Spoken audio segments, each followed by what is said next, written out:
Heureux de vous savoir à nouveau nombreux à regarder ce programme Cartes sur table, 21h, 23h. Madame, monsieur, c'est parti pour deux thèmes. Ce soir, nous allons grandement parler du rôle de la communauté dans l'État unitaire entre tribalisme, tribalité, communauté, des thèmes qui prêtent souvent à confusion et pourtant qui sont au centre du débat. Débat sociopolitique au Cameroun, on va essayer de déblayer tout cela pour voir si le Cameroun est à la croisée des chemins. C'est d'ailleurs l'intitulé du premier thème. Rôle de la communauté dans l'État unitaire, le Cameroun à la croisée des chemins. Et puis en sortie d'émission, on va certainement évoquer un ou deux traits sur ce qui est désormais appelé les lignes 94 et 65, s'agissant de ces budgets qu'on retrouve au ministère des Finances, mais également au ministère de l'Économie, de la Planification et de l'Aménagement du territoire. Ces budgets dont le président de la République a commandé un audit et depuis près de 300 fonctionnaires de la République passent pour répondre de l'usage de ces fonds. On en dira un mot. Comme invité, prévu sont 4. Hervé Manuel, comme n'est pas encore dans ce studio, il va nous rejoindre d'un moment à l'autre. Et puis nous avons le docteur Aristide Bitouga, il est du PCRN. Bonsoir. Bonsoir Tipita. Bonsoir aux copanélistes. Bonsoir à vos nombreux invités. Je ne sais pas s'il y aura une question d'entrée ou bien il faut que je profite pour dire également bonsoir aux membres de l'association que je dirige du côté de Yaoundé, qui mène des activités au niveau communautaire, notamment avec une problématique qui nous est chère, celle de l'hygiène bucco-dentaire. Ça va faire sourire beaucoup de personnes, mais dans un contexte d'intégration que nous appelons de tous nos voeux, cette intégration se veut plus réussie lorsque des individus peuvent se parler, en se regardant. Et vous convenez avec moi que ce n'est pas toujours facile de dialoguer avec quelqu'un qui dégage une mauvaise haleine de votre côté. Et donc nous avons pris ce combat communautaire-là de sensibiliser les Camerounais sur l'hygiène bucco-dentaire. Et nous menons un certain nombre d'activités dans les écoles, dans les quartiers, pour encourager les citoyens à se brosser les dents, à utiliser le gel bucco-dentaire pour faciliter la communication, qui est un élément important dans le processus d'intégration des communautés. Et je crois que la semaine prochaine, nous allons saisir le ministre de la Santé pour qu'il nous accompagne dans les activités que nous menons pour effectivement donner un plus grand écho à cette activité dans l'association. Si je voulais vous titiller dans l'entame de ce débat, je vous aurais demandé si après la finale de la Coupe du Cameroun entre Coton Sport de Garoua et Bamouto Bouddha, les communautés bamileke et nordistes se portaient mieux.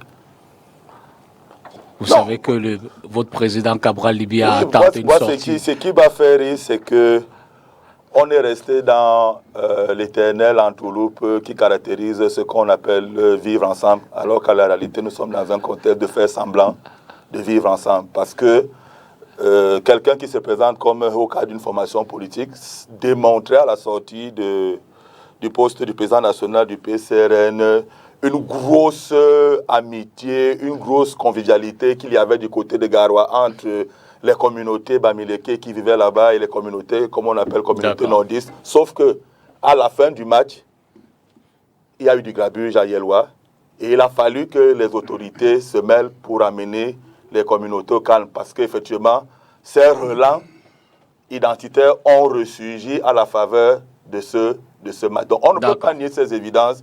Il y a plutôt aujourd'hui l'occasion de les poser sur la table, de faire un débat sérieux et de pouvoir faire avancer le vivre ensemble communautaire qu'on veut au Cameroun. Dominique, je rappelle que vous êtes du PCRN. Hein. Dominique Djokam Chamini, bonsoir. Bonsoir, M. Dipita Tongo. Dominique ne fait plus partie de mon nom. Je m'appelle Djokam Chamini. Vous avez bénéficié d'un acte du chef de l'État qui... Le chef de l'État ne l'a pas nommé. Je n'ai pas besoin de dire. Non, le changement de nom se fait par décret. Non, je pense sais. D'accord, bon. Je vais peut-être demander à Ringano, exceptionnellement, peut-être d'enlever le prénom. Je présume que c'est un choix... Oui, c'est un choix religieux. Ah, d'accord. D'accord, ok. Je l'observe. Je rappelle que vous êtes le président du mouvement pour la démocratie et l'interdépendance. Vous êtes l'une de ces figures des batailles aux prémices de la venue de la démocratie au Cameroun dans les années 90. Absolument. Oui, je suis beaucoup plus actif aujourd'hui dans le cadre du ROC, Absolument. le réseau des organisations de la société civile, qui a un programme ABC Démocratie pour l'éducation des masses et la formation des cadres alternatifs. Et également, je suis initiateur du cadre citoyen de concertation, qui est probablement le plus large regroupement d'organisations et de partis et de personnalités qui essaient de voir ce qu'on peut faire ensemble pour améliorer la condition de notre pays. Merci infiniment de votre présence et de votre amitié renouvelée parce que vous êtes toujours présent lorsqu'on vous sollicite. Merci vraiment. C'est avec plaisir que je suis là. Le docteur Ambroise Uzoé-Somba, bonsoir. Bonsoir M. Lipita, bonsoir à tous vos nombreux téléspectateurs. C'est un plaisir de m'avoir convié. Permettez-moi de saluer ces gré les autres copanélistes avec lesquels nous allons certainement éclairer la lanterne de nombreux téléspectateurs. Je voudrais également dire merci à notre ministre d'État, associé à M. le recteur de l'Université de Douala, pour le retour de l'énergie électrique de plus belle. Bien entendu. Vous ne leur avez pas dit non merci lorsque l'énergie est partie. Non, quand c'est parti, nous sommes montés sur le créneau. Quand ça revient aussi, il faut remonter sur le créneau pour essayer de dire merci parce que nous étions l'entrée-gens du ministre d'État et de notre recteur. C'est que certainement, nous sommes toujours sous le noir face à un NEO totalement, flanqué dans une position jusqu'au boutiste. Mais je dis donc merci à tous ceux-là qui ont participé à ce que la lumière revienne à l'Université de Douala. J'apprécie le look et je m'incline. Merci d'être là également. Et puis enfin, Hervé Emmanuel, bonsoir. Je rappelle que le docteur Ambroise Uzoé-Somba est enseignant d'université, notamment ici à l'Université de Douala et puis d'autres écoles. Membre du comité central du RDPC qu'on ne présente plus. Merci d'être là également. Bonsoir Hervé. Merci. Je suis heureux de trouver mon vieil ami et frère. Djurkam Tchameni qui a changé d'identité, mais en fait en enlevant juste le prénom. Ah, votre ami et frère dans l'idéologie politique? Oh, nous avons une vieille amitié. Je crois que nous sommes dans un système où on procède par étiquetage. Au-delà de nos opinions, nous nous estimons, mais je l'aime beaucoup. D'accord. Nous nous connaissons, il y a des sujets sur lesquels nous avons une unité de vue et d'autres sur lesquels chacun de nous a le droit de se tromper. Donc, notre positionnement politique ne met en rien à l'épreuve l'amitié, le respect que je peux avoir pour lui. D'accord. C'est un des rares hommes politiques qui ne parle pas pour raconter n'importe quoi. Le panel est donc ainsi présenté. On va tout de suite prendre la transition. Si Eric peut faire tourner la transition une ou deux fois, le temps de faire un petit réglage ici en plateau. Eric, peut-être 2 fois pour la transition, le temps de faire un petit réglage ici sur le plateau. On va la prendre, la transition.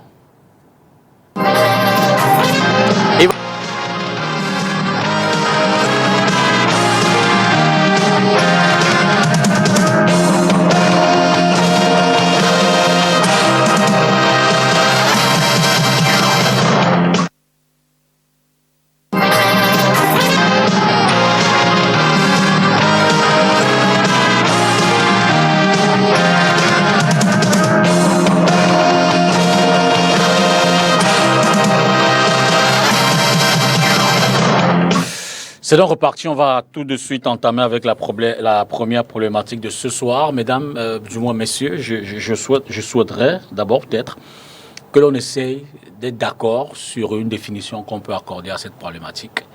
Les communautés, tout le monde en parle, qu'elles soient religieuses, qu'elles soient familiales, qu'elles soient professionnelles.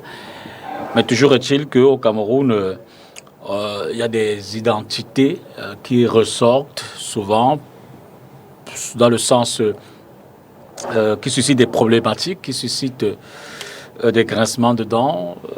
Et donc, j'aimerais qu'on s'accorde, peut-être à Aristide Bitoga d'abord. Vous, qu'est-ce que vous mettrez dans la définition de la communauté? Non, pas que qu'est-ce que je mets. Je n'aurais pas la prétention de dire que la communauté naît en 2022. Le concept, il est vieux. Et je crois que le petit travail que j'ai fait dessus depuis 2 ans, j'ai pu recenser très exactement 247 définitions de la communauté. 247. 247 définitions. Et donc vous comprenez que le concept en lui-même est tellement changeant, est tellement contextualisable, est complètement manipulable que il est toujours intéressant, et ça j'apprécie l'entrée de votre émission, de pouvoir fixer le cadre afin qu'on ne s'égare pas tout au long du débat. Ce qu'il faut dire, et je parle là de ma posture d'anthropologue qui mobilise davantage dans ma première prise de parole l'anamnèse, c'est de pouvoir expliquer comment est-ce qu'on en arrive vers la communauté. Et donc, on se rend compte que les sociétés humaines, depuis qu'elles existent, ont toujours eu un souci avec la notion du temps. C'est-à-dire cette capacité à maîtriser le temps qui nous a toujours échappé.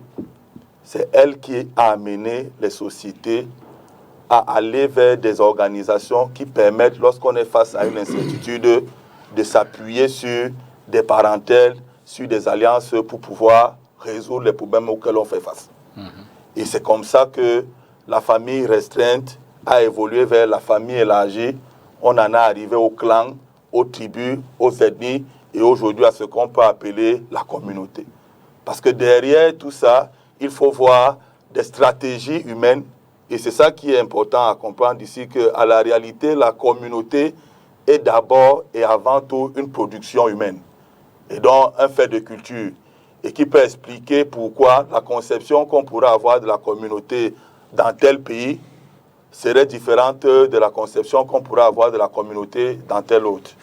Il n'y a qu'à la base, pour résoudre les incertitudes de notre vécu quotidien, il fallait que les gens se mettent ensemble. Et donc, lorsqu'on parle de la communauté, il faut donc pouvoir prendre en compte ici plusieurs éléments, mais retenir ceux qui sont pertinents du point de vue du dénominateur commun.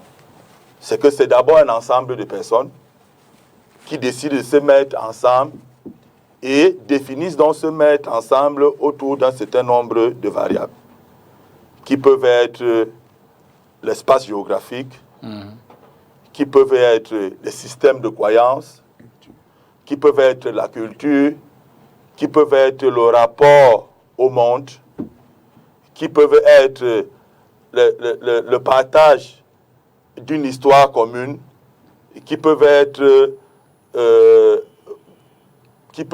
également les aspirations, c'est-à-dire qu'on porte des aspirations sociales communes et on décide de se mettre ensemble, et qui peuvent également être des valeurs. Donc vous comprenez que... Elle porterait également des actions politiques communes. Oui, justement, des aspirations, il y a des communautés politiques. D'accord. Le fait pour des gens de se revendiquer socialistes, c'est une communauté des gens qui ont en partage le socialisme. Donc, ce qu'il faut donc retenir du peu que j'ai pu dire, c'est des hommes qui se mettent ensemble, et derrière cet ensemble, il y a un certain nombre d'éléments communs qui permettent à ces gens de pouvoir avancer dans la vie de tous les jours. Ambroise Joseph Somba, sur la même définition, je ne sais pas si vous partagez ce sens du partage en commun, des aspirations, des intérêts que le docteur Bituga attribue à la communauté. Je pense que le docteur a déjà tout dit, mais je pourrais quand même ajouter quelques éléments. Vous savez, le Cameroun brille par sa complexité. Complexité ethnique, culturelle, linguistique. Et s'il y a une notion difficile à définir ou à cerner, c'est bien entendu la notion de communauté. Parce que vous savez, la population camerounaise, sinon est plurielle, disons composite ou hétéroclite. Et à partir de là, on se rend compte que les Camerounais sont établis sur toute l'étendue du territoire et peuvent se regrouper autour, d'une part, soit des groupes, j'allais dire des groupes ethnico-tribaux, soit autour de deux communautés. Et c'est pourquoi, de manière restrictive, compte tenu du contexte qui se vit au Cameroun, je voudrais ramener la communauté à deux choses. La communauté francophone et la communauté anglophone. Parce que quand on rentre dans les différentes définitions que nous pouvons, sémantiques que nous pouvons, ou du moins conceptuelles, que nous pouvons donner à la communauté, je pense que dans le contexte camerounais, au regard des héritages coloniaux, au regard de l'héritage colonial, culturel, et j'allais dire du désir de vivre collectif, il y a que on ramène donc la communauté au Cameroun autour des deux. Soit c'est une communauté anglophone, soit c'est une communauté francophone. Maintenant, dans une définition au sens large de la communauté, on peut dire que c'est un groupement de personnes qui sont unis, soit par des liens de sang, soit par des liens de sang, soit aussi par des liens culturels ou par des liens liés aux valeurs politiques, parce que des gens peuvent se mettre ensemble pour défendre des intérêts politiques. Parce que c'est pourquoi parfois on parle de communauté politique. Alors à partir de là, vous convenez avec moi que la définition devient très compliquée dans le cadre, dans le contexte camerounais, qui se veut un pays extrêmement, comme je l'ai dit tout à l'heure, complexe dans toute sa diversité culturelle, géographique, historique. Et cela fait de sorte que pour donc mettre du contenu dans le contenant de la communauté, ça devient extrêmement difficile. C'est pourquoi vous voyez, dans l'expression communauté, qui s'est d'ailleurs construite à travers la Constitution du 1er septembre 1961, qui a instauré l'État fédéral et qui s'est traduite, la formation de cette communauté de destin s'est traduite justement par la mise en place d'un désir de constituer un État-nation. C'est pourquoi aujourd'hui, nous disons que la nation reste un élément de construction permanente dans le sens justement du vivre ensemble collectif. Donc, pour me résumer, la notion de communauté est assez complexe à définir et d'une élasticité et d'une flexibilité à nul autre pareil. Mais les deux que moi je voudrais retenir et qui vont aller dans le sens de la démonstration que je voudrais faire ce soir, aussi entre communauté anglophone et communauté francophone. Ben, je veux dire que, après, sous réserve de ce que les autres panélistes diront, j'ai eu le sentiment que le débat risque de coincer si on ne s'accorde pas déjà sur la définition, parce qu'après, si on ne part pas sur une base commune, bref, on va suivre les autres panélistes. D'abord, Djekam Chamni sur la définition, et puis on va voir si il faut aller plus loin dans ce préalable-là. Je pense que c'est extrêmement important de pouvoir définir les termes. Absolument. Au début, pour ne pas aller dans tous les sens. Absolument. Dans le mot communauté, il y a une racine commune. Exact. Et une communauté, c'est un ensemble de personnes qui ont quelque chose en commun, quelle que soit cette chose-là, point. Maintenant, à l'intérieur d'une société donnée, il y a de nombreuses communautés qui soit s'imbriquent comme des poupées russes, ou qui soit se cherchent comme des ensembles avec des intersections. Donc soit c'est des unions, donc des ensembles avec des sous-ensembles, ou alors c'est des ensembles qui ont des points d'intersection. Et donc ce qui va varier en réalité, c'est pas tant les réalités, parce que les réalités sont complexes partout. Le Cameroun n'a rien de particulier en ce qui concerne la complexité des communautés existantes. Il y a des communautés religieuses, il y a des communautés corporatistes, il y a des communautés ethniques, il y a des communautés ésotériques, enfin il y a tout genre de communautés qui existent dans n'importe quelle société. Et le problème qui se pose généralement dans ces sociétés, c'est comment imbriquer tout cela et continuer à rester ensemble. Et donc je crois que c'est le débat fondamental aujourd'hui, c'est de savoir, devant toutes ces communautés, pouvons-nous établir des liens de subsidiarité, c'est-à-dire est-ce qu'il y a des communautés qui, devant d'autres, acceptent de taire un élément commun pour rechercher un élément commun qui est perçu à un moment de l'histoire comme quelque chose de supérieur. Et donc, étant donné que, naturellement, ici, nous n'allons pas parler de toutes les communautés, de toutes les 247 définitions de communautés, que nous essayons de zoomer sur la question de l'État. Et donc, de ces communautés-là, il me semble que la question de fond, pour nous, c'est est-il possible, dans un pays qui a de nombreuses communautés, de construire, somme toute, une communauté nationale? Et quel lien existerait donc entre cette communauté nationale, cette nation-là, et un État unitaire qui se veut envahissant? Donc, c'est sur cet angle-là que j'aborderai la question. Vous êtes encore plus ouvert. Emmanuel Con, sur la définition. Mais écoutez, moi je fais de la politique, je ne viens pas ici suivre encore les facultés. Les enseignants voulaient. D'entomologie ou entomologiste où on dit qu'il y a 350 000 communautés. Il faut simplement dire ce que certains entendent par communauté dans le discours politique actuel. Et que chacun assume ce qu'il met dans le contenu de l'offre politique qu'il veut présenter aux autres. Mais quand on suit, je m'excuse, en politique, si vous réduisez la communauté, je ne sais pas, au commun linguistique, c'est un peu réducteur, ou au commun même anthropologique, parce que vous serez Bassa, alors tous les Bassa font la même communauté que vous. Je pense que là, on entre dans les sables mouvants, et ce serait un peu, pour moi, un retour dans le Moyen-Âge, voire à l'âge primaire de l'homme. Nous devons voir qu'est-ce qu'on peut entendre, parce que dans le mot communauté, il a parlé de 247, je ne sais pas s'il a inclus aussi les communautés virtuelles. Non, les définitions, moi c'est les définitions. Oui, non, mais dans les 247, c'est pour enrichir ton panel. Il faut aussi introduire les nouvelles communautés, les homosexuels, les LGBT, les groupes d'intérêt. Parce que si on suit cette définition, on va intégrer les groupes d'intérêt dans la définition de l'État. Et pourquoi est-ce que je m'éloigne de cette approche?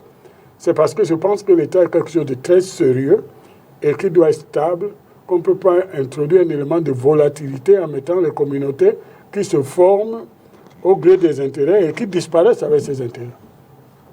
Vous comprenez? Absolument. Or, quand on est dans le processus de construction d'un État et un État moderne, on essaie de faire comme les fusées, la théorie des fusées en physique, n'est-ce pas? Il y a un scientifique ici. Les fusées sont construites par étage. Et lorsqu'une fusée a fait sa gravitation à un certain niveau, elle se débarrasse de l'étage qui n'est plus nécessaire pour continuer sa lancée. Alors, quand je l'ai dit en image, c'est pour dire que nous sommes aujourd'hui au Cameroun, parce que moi, je n'ai pas envie d'entrer dans la biologie des associations.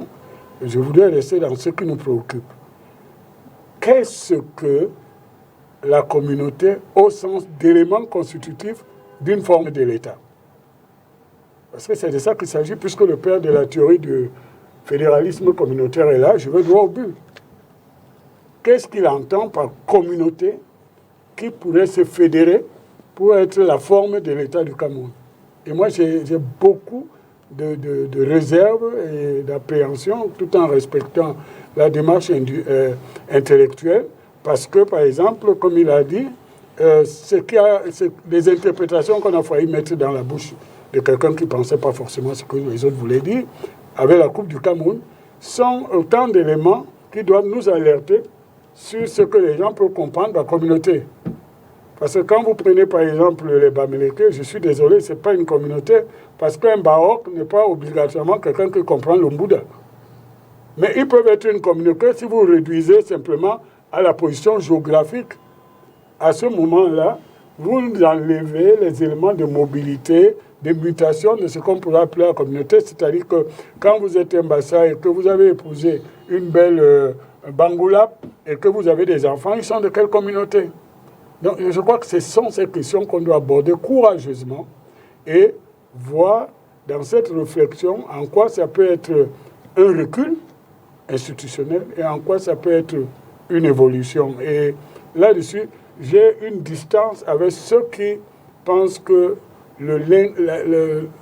la langue peut être la fondation d'une communauté. Je suis trop éloigné de cette école-là parce que ça voudrait dire que les Chinois qui parlent français et moi, nous sommes dans la communauté française, c'est non. La communauté est quelque chose francophone. Au sein de l'État, de la construction de l'État, quelque chose de beaucoup plus sensible, de beaucoup plus fondamental, et dont on doit voir si son affirmation est un début de destruction de l'unité de l'État ou un enrichissement, une modernisation de l'État. C'est ce débat qui m'intéresse. Avant de poursuivre le débat, vos différentes réactions me suscitent une autre question. Je veux dire, nous sommes 5, vous êtes 4 panélistes, 4 intervenants, 4 qui apportent à la réflexion. Et vous voyez bien qu'à vos 4, chacun a son approche qui n'est pas forcément celle de l'autre. Il y a environ 26 à 27 millions de Camerounais. Si on essaye d'étendre l'exercice à la population du Cameroun, est-ce que n'avez-vous pas le sentiment justement que c'est l'appréhension, la définition, la compréhension déjà de ce mot, de cette thématique, qui suscite également un certain nombre d'interrogations, de craintes, même de relents, le tribalisme. Oui, si on veut, mais je veux dire, et qui se déploie, on a pris un exemple tout à l'heure, sur la Coupe du Cameroun par exemple, qui se déploie justement dans l'espace sociopolitique. Non, moi je crois que nous sommes dans un environnement qu'on qualifie aujourd'hui d'anti-crépidérianisme. Oh, Dieu, utilise les mots simples. Pas le français de tout le monde. L'aîné, si j'ai fait... Non, il veut mettre un terme au débat, comme ça. Si j'ai fait 20 ans d'études après le bac, il faut que je parle Le des niveau, 20 ans d'études après voilà. le bac. Français facile. Oh, mais ça, on ne Dans parle le pour que les français facile, on téléspectateurs. dirait sabitologie. C'est-à-dire qu'on est aujourd'hui embrigadé dans un débat sociétal avec des individus qui n'ont pas parfois la maîtrise des concepts qui sont mobilisés. Ils manipulent. Et donc, comme eux, ils ont pignon sur rue, c'est ce qu'ils disent qui finit par s'imposer dans les communautés. On revient encore au mot communauté. Moi, je vais vous dire, à l'université, vous corrigez les copies des étudiants parfois en master, et le bonhomme vous cite un journaliste d'un média que, comme disait tel journaliste, et puis je biffe rapidement ces choses-là pour lui dire, mais qu'est-ce qu'un journaliste a à faire dans un débat aussi sérieux? Juste parce que la nature ayant horreur du vide, ceux qui occupent ces espaces-là, c'est eux qui dictent leur loi. Et donc, ceux qui dictent la loi dans la conception de la communauté, et je sais que l'aîné Ndjekam le partage avec moi, ce sont ces politiciens,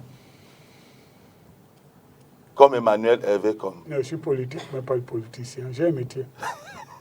Non, venant d'Abuja, un anthropologue, ça peut être péjoratif. Non, ce n'est pas péjoratif. Non, je veux dire qui pratique au quotidien la politique. D'accord.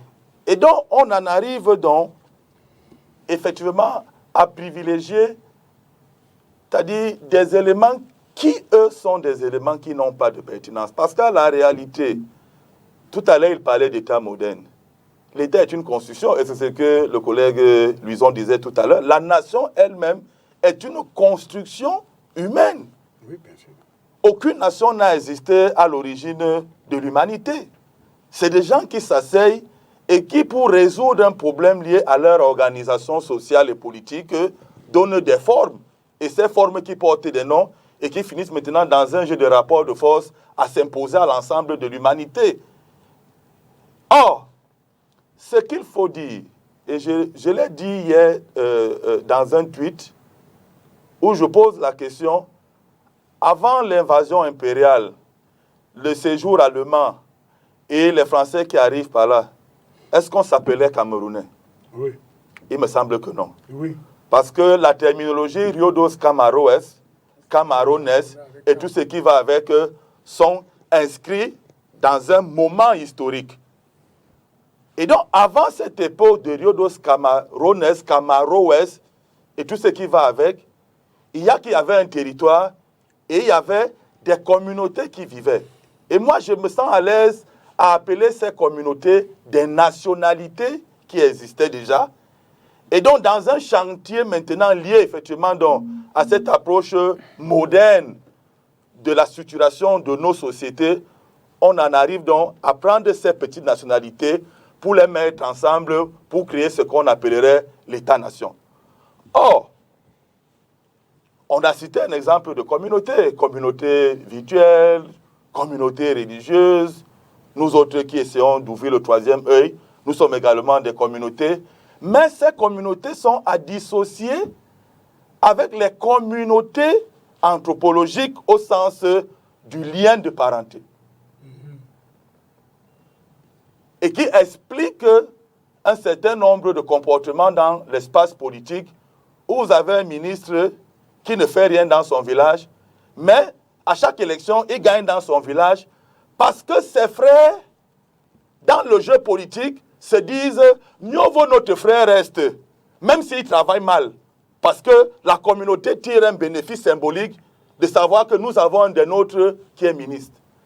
Et là, c'est parce qu'on mobilise le lien de sang, ce lien de sang-là qu'il faut prendre à deux dimensions, parce que la parenté, elle est à la fois filiation, c'est-à-dire que le rapport entre ascendant et descendant, mais il y a également une parenté qui est une parenté d'alliance. Mais dans tous les cas, la communauté qui, à mon sens, fait débat au Cameroun, c'est la communauté qui est rattachée au lien de parenté. C'est-à-dire que lorsque vous parlez mal d'un Bassa, il ne cherche pas à savoir si c'est un Bassa de Ndom, si c'est un Bassa de la Sanaga maritime ou d'Union Ekele. C'est-à-dire que le lien ontologique que les Bassa ont entre eux. C'est ça qui monte au front et qui fait en sorte qu'ils se braquent déjà parce qu'ils se disent c'est mon frère qui est attaqué. Et c'est ça qui explique que vous voyez un peu la dimension très tendue, très clivante qu'il y a de la communauté. Prenons le cas de la finale, pour finir. Vraiment en une fraction. Prenons le cas de la finale du Cameroun et fixons les deux images.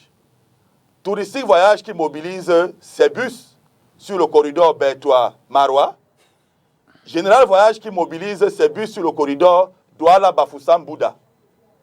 Et je pose la question à mon beau-père, puisque j'ai épousé une Bouddha en passant. Tu as de la chance, je suis un Bouddha. Voilà. Et je lui dis, mais il y a un fan club Bamboutos de Bouddha à Kribi. Pourquoi les bus ne sont pas allés chercher les supporters de Bamboutos à Kribi? Et il me répond, il y a la télé à Kribi.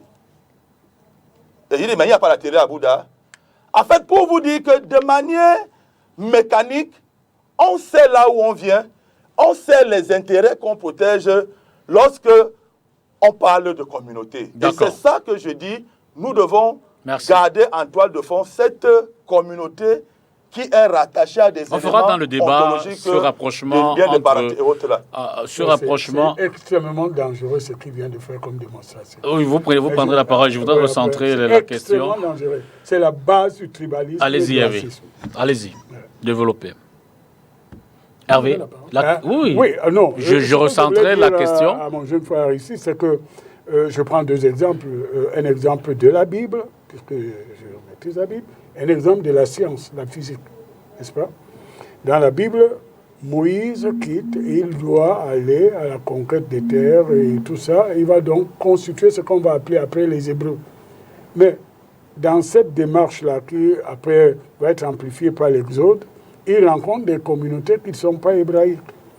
Il va soit les convaincre de les suivre, soit les tuer même, soit les ignorer et passer. Ça veut dire que la notion que tu dis de lien de sang est une notion pas statique, elle est progressive. Tout le monde, puisque tu as pris l'exemple chez les Bassa, tout le monde n'est pas Bassa originaire d'Égypte, comme ça pourrait être toi et moi. Moi, j'ai des enfants qui ont du sang Mbo, ou d'autres qui ont d'autres sang Boulou, et ils sont Bassa parce que l'état civil le voudrait par moi, mais ils ont tous ces sangs. Et lorsque vous allez prendre comme socle de la communauté l'alliance ou bien le lien de parenté biologique, n'est-ce pas, c'est extrêmement dangereux. Deuxième exemple que je prends dans la science. Pour ne pas te couper le nez, oui, le lien de sang, c'est la filiation, et les liens culturels, c'est ça qu'on appelle les alliances. C'est-à-dire que par le jeu des alliances, les gens on se met ensemble. Exact. Comme chez les Sawa, les Douala, les Bassa. Voilà. Ok, je suis d'accord, mais attention aux limites. L'autre exemple que je voulais prendre en dernier, c'est que quand vous construisez en architecture et que vous avez prévu de faire, par exemple, 3 étages, parce que j'ai parlé de la fusée tout à l'heure, vous n'allez pas déconstruire ou abandonner quand vous êtes au 3e niveau pour revenir dans ce qui est à la base, c'est-à-dire le bas. Vous essayez de faire en sorte que le bas soit la fondation de ce qui doit se lever. Un État n'est pas statique. Et revenir dans ce que vous appelez le fédéralisme communautaire, c'est la consécration de l'État primitif des gens qui habitent le Cameroun.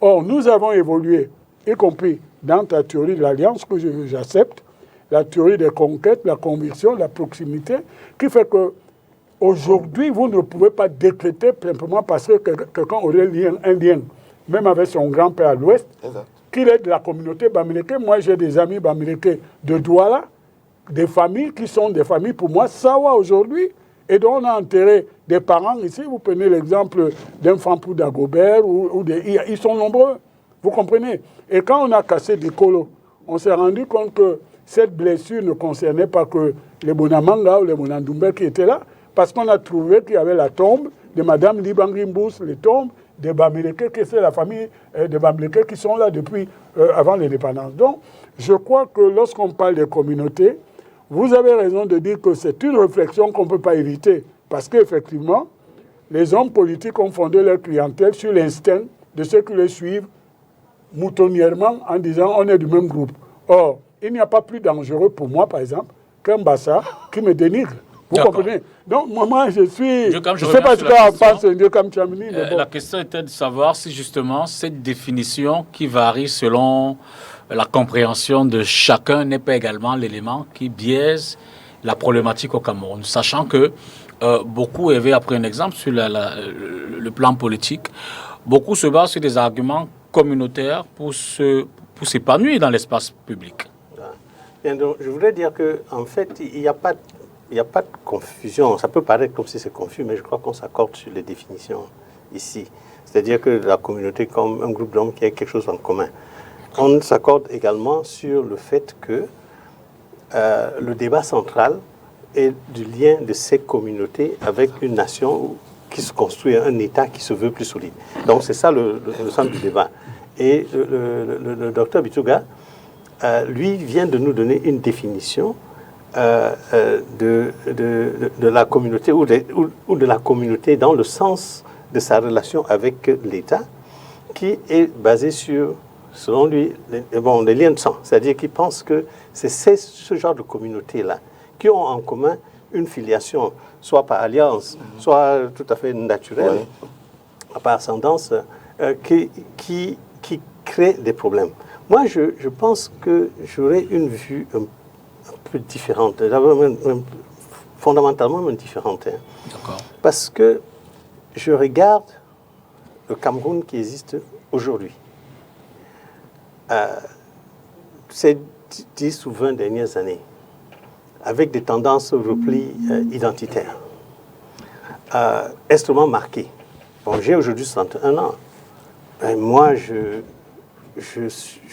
vécu une période où les tensions ou le repli identitaire au Cameroun n'était pas aussi intense. C'est un gars de Sacré-Cœur de Nouvelle. Donc, voilà, je suis né, dans mon cas, j'ai été conçu à Messondo, voilà. Je suis né à Barré, à Konsamba.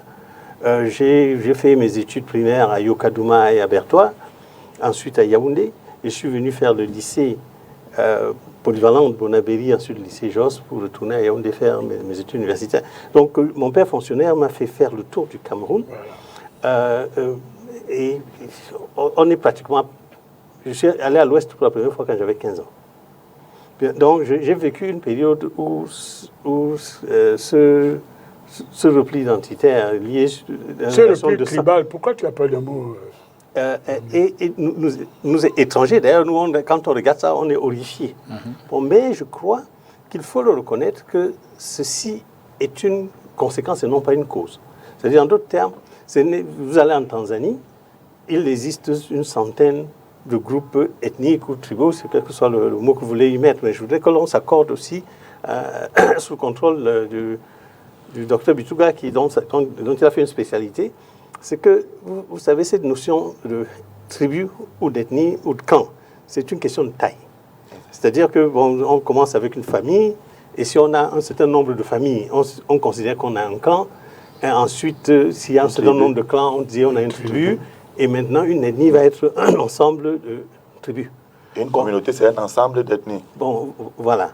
Bon, donc, en fait, il y a cet effet de poupée russe là, dont je parlais tantôt, qui existe.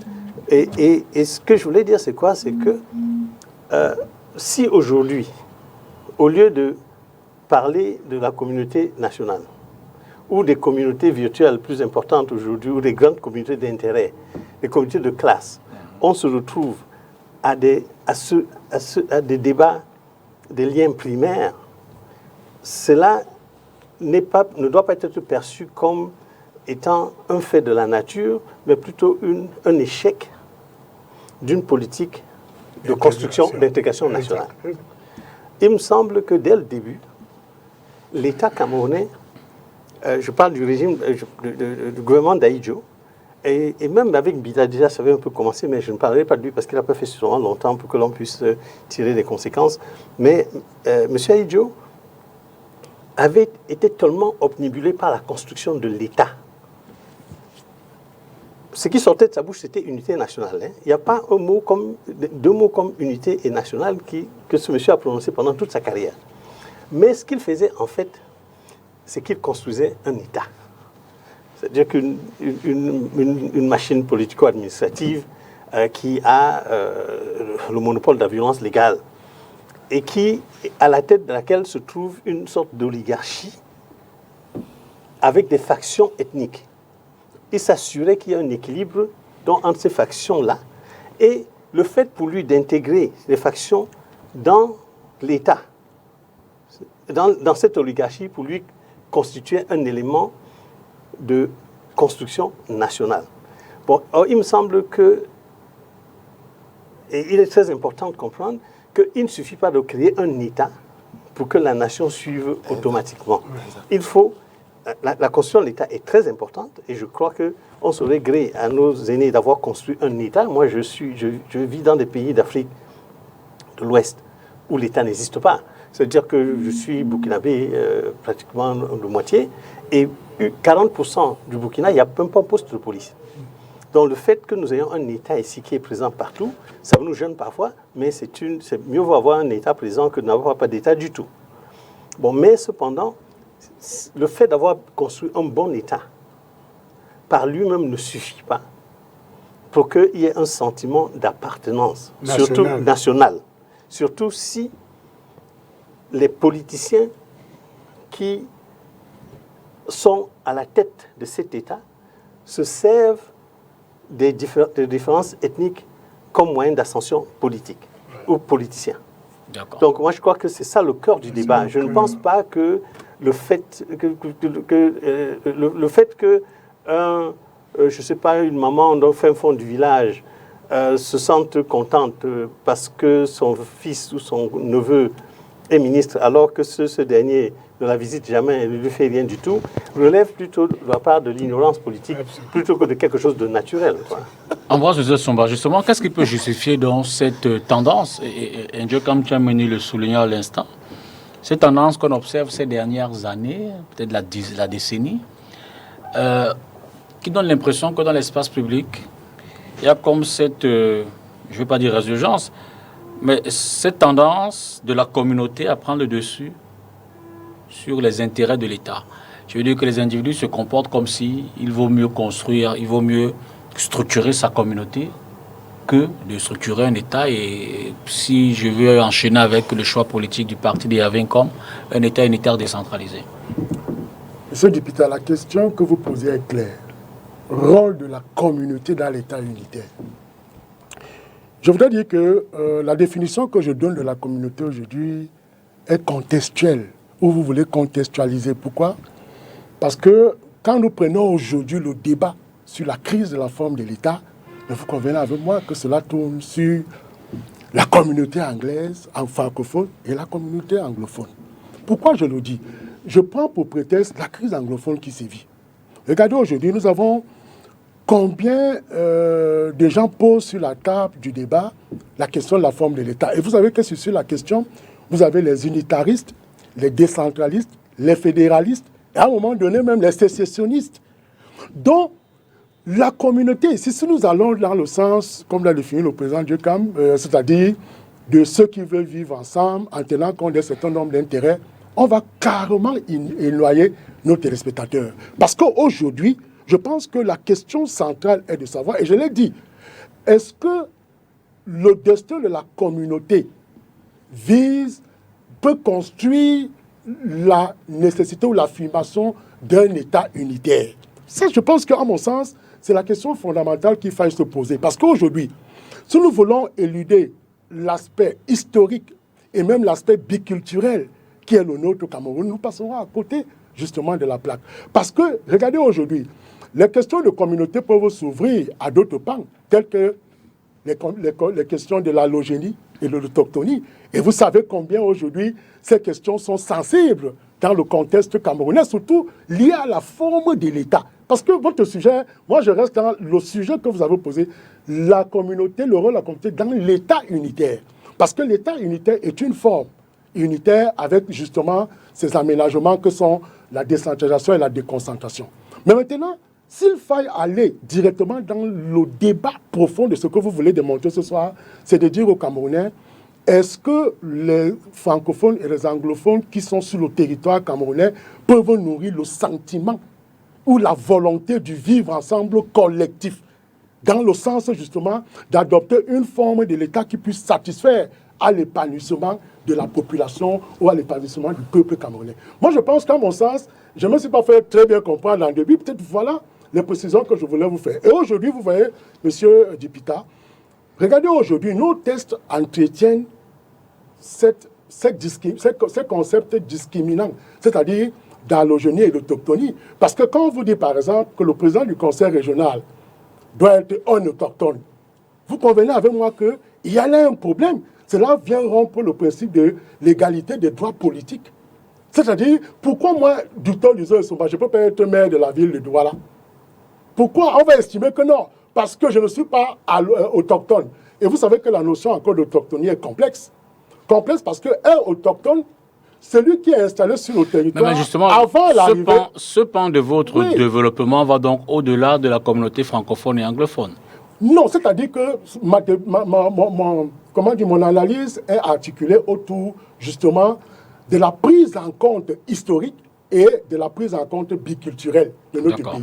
Voilà, c'est en cela que j'oriente mon débat. Et vous voyez aujourd'hui, monsieur Dupita, quand nous prenons, parce que le sujet que vous avez posé, vous avez peut-être minimisé l'ampleur, mais c'est intéressant dans la conceptualisation de la consolidation de l'État unitaire, ou si vous voulez, dans la consolidation du vivre ensemble collectif, parce que c'est de ça qu'il est question aujourd'hui.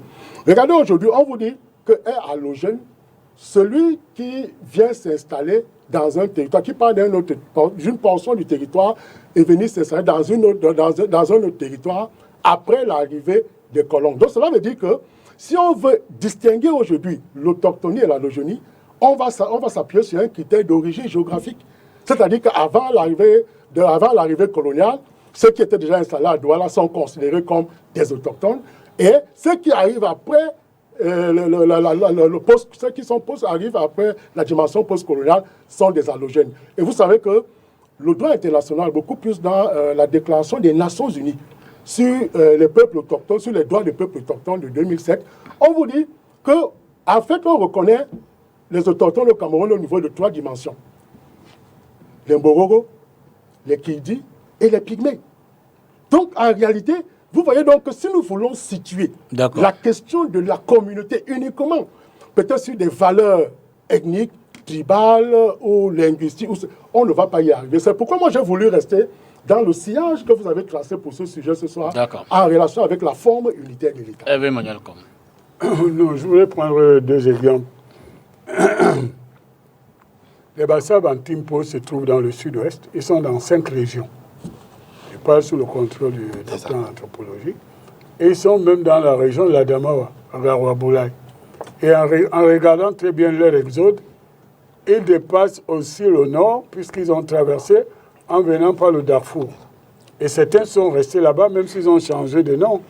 Quand vous écoutez bien Toupouri parler, si vous prêtez l'oreille, écoutez un Bassa, vous comprendrez où est Massa, qu'ils ont une unité de parole. Si vous prenez un Bana, quand il s'exprime, vous prenez un gars de Petit Diboum ou de Yabassi, ils ont quelque chose de commun qui est historique. Donc, en fait, fonder une communauté politique simplement sur la base linguistique est un peu un raccourci. Ce que je voudrais dire, c'est parce que quand vous allez dans le nord-ouest, par exemple, vous trouvez les Baoks, qui sont très nombreux, y compris d'ailleurs les populations d'origine Bamoun, qui sont là-bas, à Bali, à Bafout et tout. Quand vous venez même sur les Mbouda, que je connais un peu mieux que les autres groupes, n'est-ce pas? Vous trouvez des Mbouda qui ont 2 pieds, c'est-à-dire ceux qui ont traversé le Noun pour entrer dans la situation actuelle, et ceux qui ont traversé, qui viennent de Tcham, qui avaient traversé. Donc, c'est un mélange. Et donc, l'espace fait que les gens bougent, et la langue qu'ils parlent est la langue dans laquelle ils commercent. C'est la raison pour laquelle, quand vous dites par exemple le Haoussa, les Haoussa, ça n'existe pas au Cameroun, c'est une langue commerciale. Je reviens dans ce qui me préoccupe. Je vais vous faire un aveu, vous les enseignants, y compris d'ailleurs Ndiokam Tchameni qui a commencé à débattre. Ce sont des politiciens, et surtout les politiciens en manque d'imagination, qui instrumentalisent le sentiment animal, tribal, pour avoir un ascenseur électoral ou exister. Normalement, quand on est dans l'espace public, on doit parler pour tout le monde. On doit parler parce que si la vie est chère pour moi, elle est chère aussi pour les militants du MRC, du SDF et de tout... Non, je vous relance. Oui. Non, je vous relance, oui. Pas pour arrêter. Oui. Ben, je veux dire, quand on observe quand même également le fonctionnement de l'État... J'allais arriver, tu m'anticipes. Voilà, je vous laisse poursuivre. Et c'est là que je voulais inviter les panélistes parce que le débat est tellement serein et sérieux ce soir. En fait, on mélange deux concepts qu'on ne devait pas mélanger automatiquement. La construction de l'État et la construction de la nation. Ce sont deux structures, n'est-ce pas, même si l'autre peut être abstrait, qui ne peuvent pas suivre le même cheminement. Et Dieu, comme Tchameni a commencé à vous faire une démonstration tout à l'heure, d'ailleurs, une parenthèse, docteur, si on ne s'appelait pas Cameroun, mais on avait le sentiment d'appartenance à un espace qui était déjà identifié internationalement. J'ai mon petit frère, le docteur et son allusion, qui me dit l'existence étatique est fondée sur la reconnaissance internationale des autres qui vous disent vous êtes originaire de tel espace. Et le Cameroun, comme on l'appelle aujourd'hui, existait déjà. Mais maintenant, revenons dans ce que Nika m'a dit tout à l'heure, qui pour moi est... Aujourd'hui, il s'agit qu'on fasse deux choses. D'abord, qu'on modernise un État que ne trouve pas toujours sur les éléments d'appréciation, la gouvernance, satisfaction de tout le monde. Et c'est là qu'il y a un débat entre les groupes d'intérêt. Certains veulent s'appeler communautaires, mais en fait, ce sont des groupes d'intérêt électoraux et politiques qui veulent aller au restaurant pour prendre la table à leur tour. Mais le grand débat qui intéresse quelqu'un de 69 ans que j'ai, c'est la construction de la nation. Je voudrais qu'on ait une nation qui transcende nos origines de base et de façon syncrétiser ce que notre évolution pour être dans la nation moderne. Vous prenez la France, il y a les Corses qui ont une identité particulière qui est plus proche de l'Italie que des Français. Vous avez des Alsaciens, vous avez des Bretons même, et là vous avez des groupes comme les Basques, les Catalans et tout ça.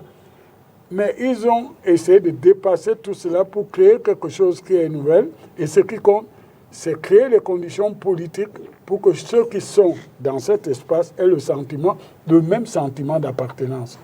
N'est-ce pas? Donc, j'ai du mal. Sur le plan universitaire, vous avez raison, vous manipulez les concepts. Mais moi, je fais de la politique. Et je crois qu'il y a un débat de savoir comment un État moderne peut cohabiter avec une constellation de communautés.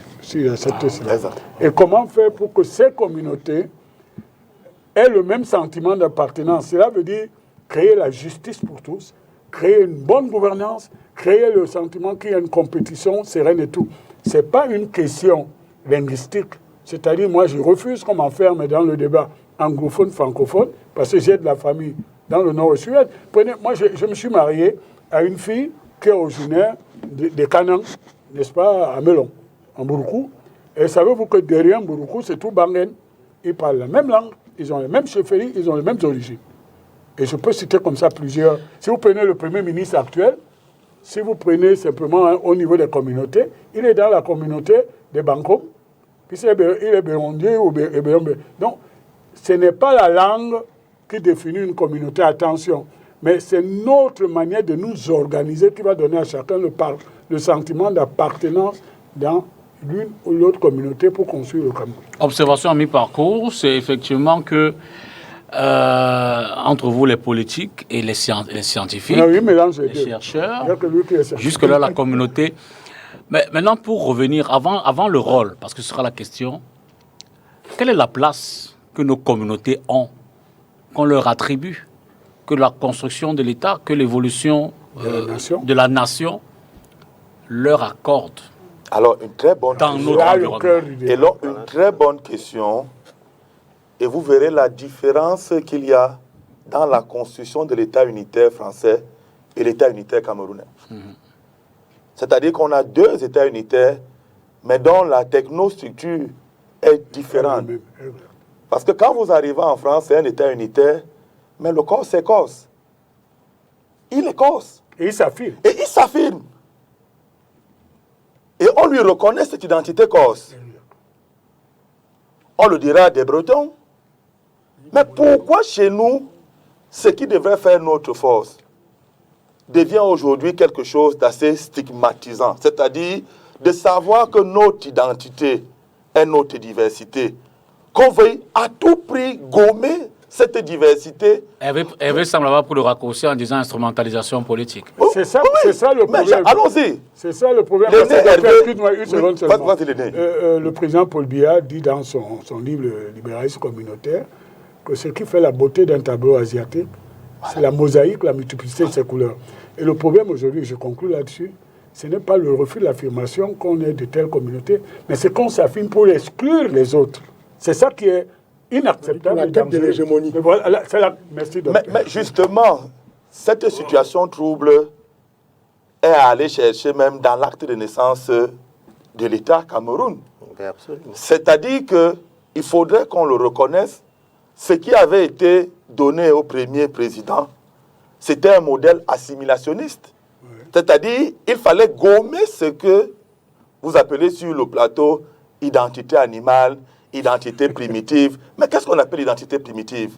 Devons-nous nier notre culture pour vendre ce qu'on appellerait aujourd'hui État moderne, État postmoderne? Je crois que... L'humanité est une communauté. Je suis d'accord, mais sauf que cette humanité n'est pas homogène. Et donc, moi, je suis foncièrement opposé à ceux qui nous vendent l'universalisme. C'est-à-dire qu'aujourd'hui, il faudrait qu'on prenne conscience que dans ce monde globalisé, nous sommes d'abord des singularités. La preuve, même les jumeaux qu'on appelle vrais jumeaux, ils n'ont pas la même empreinte digitale. Exact. Ça veut dire que si la nature a pu arriver à donner des identités digitales différentes à des gens qui sont la séparation d'un même chromosome, ça veut dire ce que ça veut dire. Et c'est la sociobiologie, c'est que tu fais. Oui, sauf qu'elle s'applique.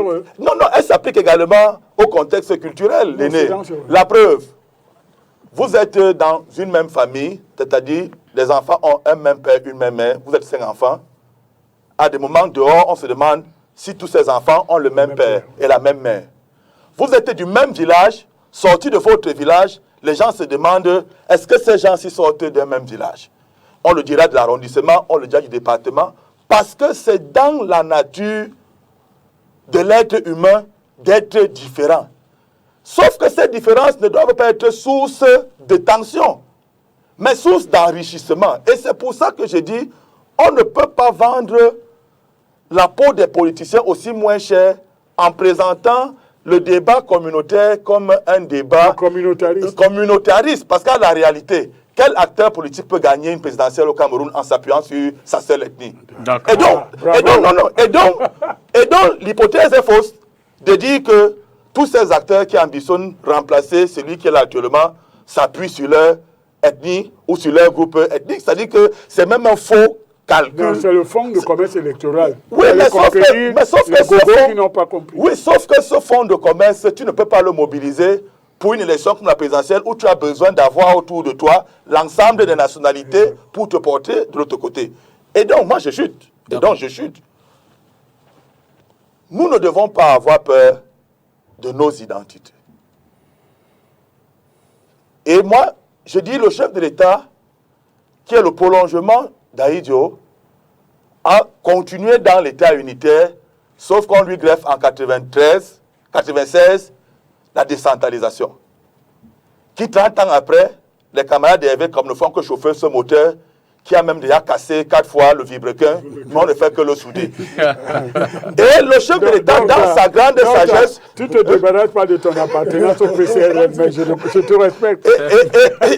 Et dans la sagesse qu'on reconnaît au chef de l'État, en tant qu'animal politique, créé il n'y a pas récemment ce qu'on appelle la Commission nationale pour la promotion du bilinguisme et du multiculturalisme. Bilinguisme et multiculturalisme.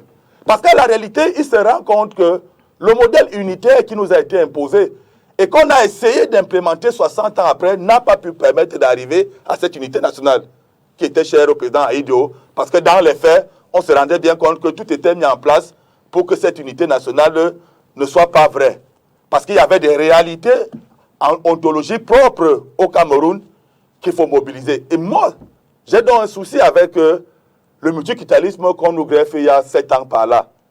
Est-ce qu'on peut associer l'État unitaire et le multiculturalisme quand on sait que l'État unitaire a comme visée principale de gommer, d'effacer les identités pour aller vers une unité nationale? Et quand je dis ça, je crois que le chef de l'État, en créant cette commission, avait pris conscience de cette spécificité culturelle camerounaise.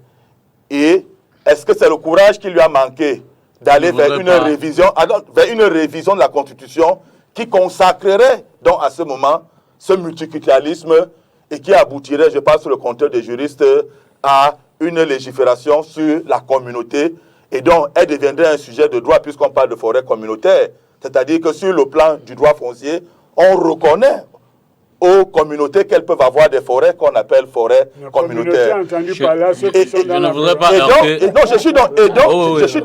Et donc pour dire que je crois que le prochain chantier vers lequel nous devons nous engager, c'est de sortir de cet état hors sol qu'on appelle état unitaire pour aller effectivement vers cet état qui va reconnaître notre diversité et mener maintenant le vrai chantier donc de mettre ces singularités ensemble pour faire de nous Je ne voudrais pas heurter la sensibilité politique de Hervé, mais vous dites que le chef de l'État en a pris conscience en créant la commission nationale pour la promotion du bilinguisme et du multiculturalisme. C'est comme ça que... Et ceux qui étaient porteurs de ce dossier sont allés au Canada. C'est peut-être... Qui est le modèle Aristide, permettez que les autres parlent aussi. Allez-y. C'est peut-être une prise de conscience modérée si elle ne s'exprime qu'à travers je ne veux pas dire une petite commission, mais je veux dire une commission, ce n'est pas... Mais avec des enjeux énormes. D'accord. Dieu Kamchameni, pour la question était à la place des communautés. Oui, dans la construction de l'État. Exact. Bon, avant de parler du rôle tout à l'heure. Je voudrais adresser un ensemble de points qui ont été soulevés par mes co-panélistes, pour lesquels j'ai beaucoup de respect.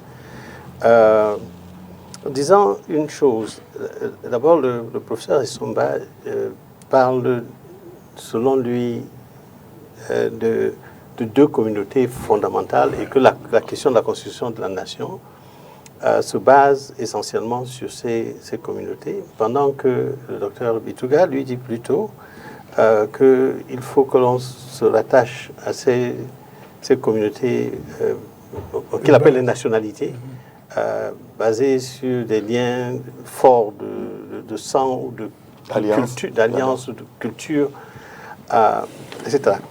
Je voudrais faire deux remarques par rapport à ça. La première, c'est que 150 ans dans l'histoire des Africains est absolument négligeable au vu de 300 000 ans des Homo sapiens sapiens en Afrique.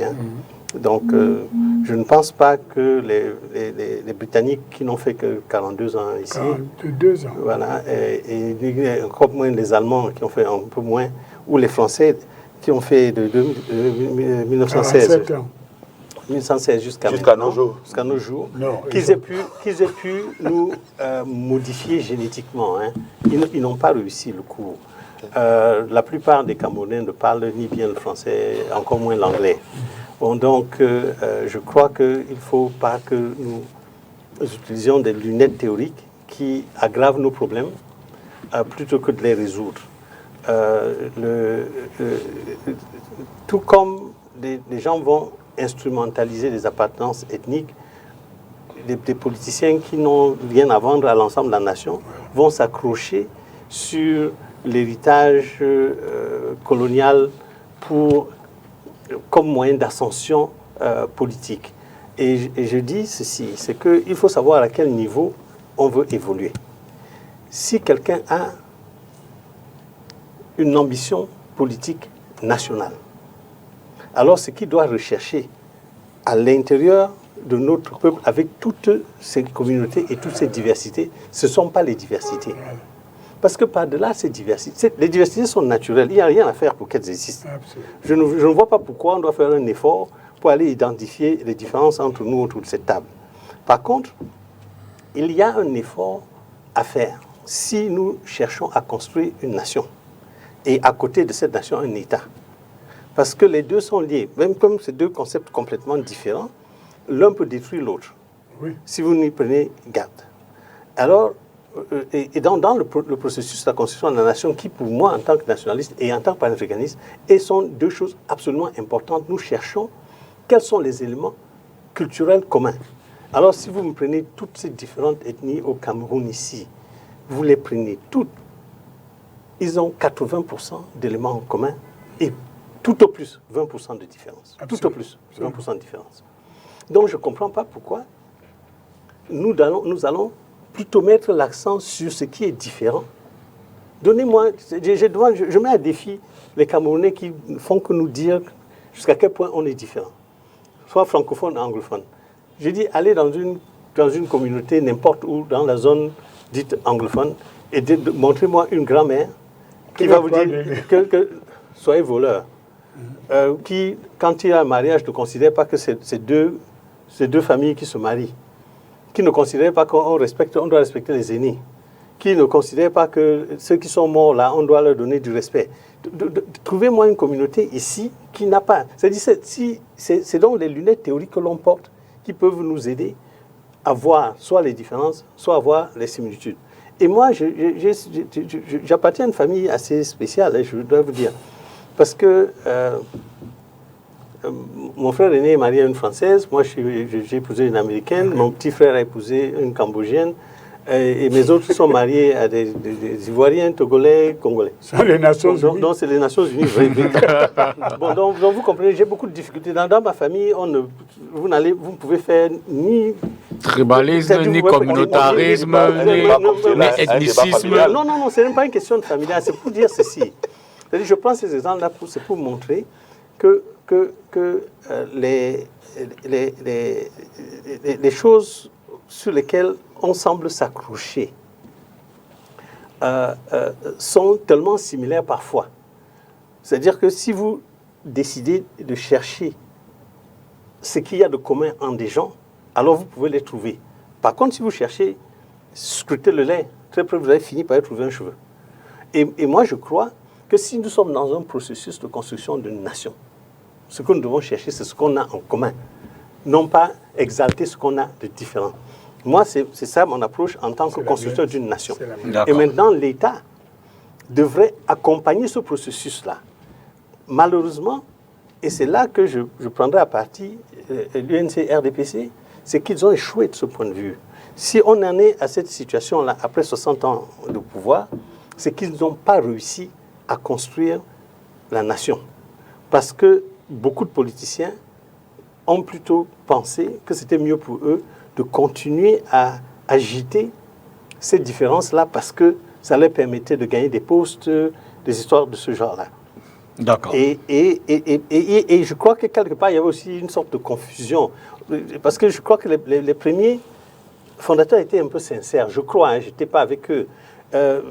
Mais ils se sont un peu trompés. Ils ont cru que si on avait un État, il suffisait de construire l'État, automatiquement la nation suivrait. Or, la nation n'est pas en train de suivre. La nation n'est pas en train de suivre parce que les politiciens font tout, tous les jours, pour détruire la nation.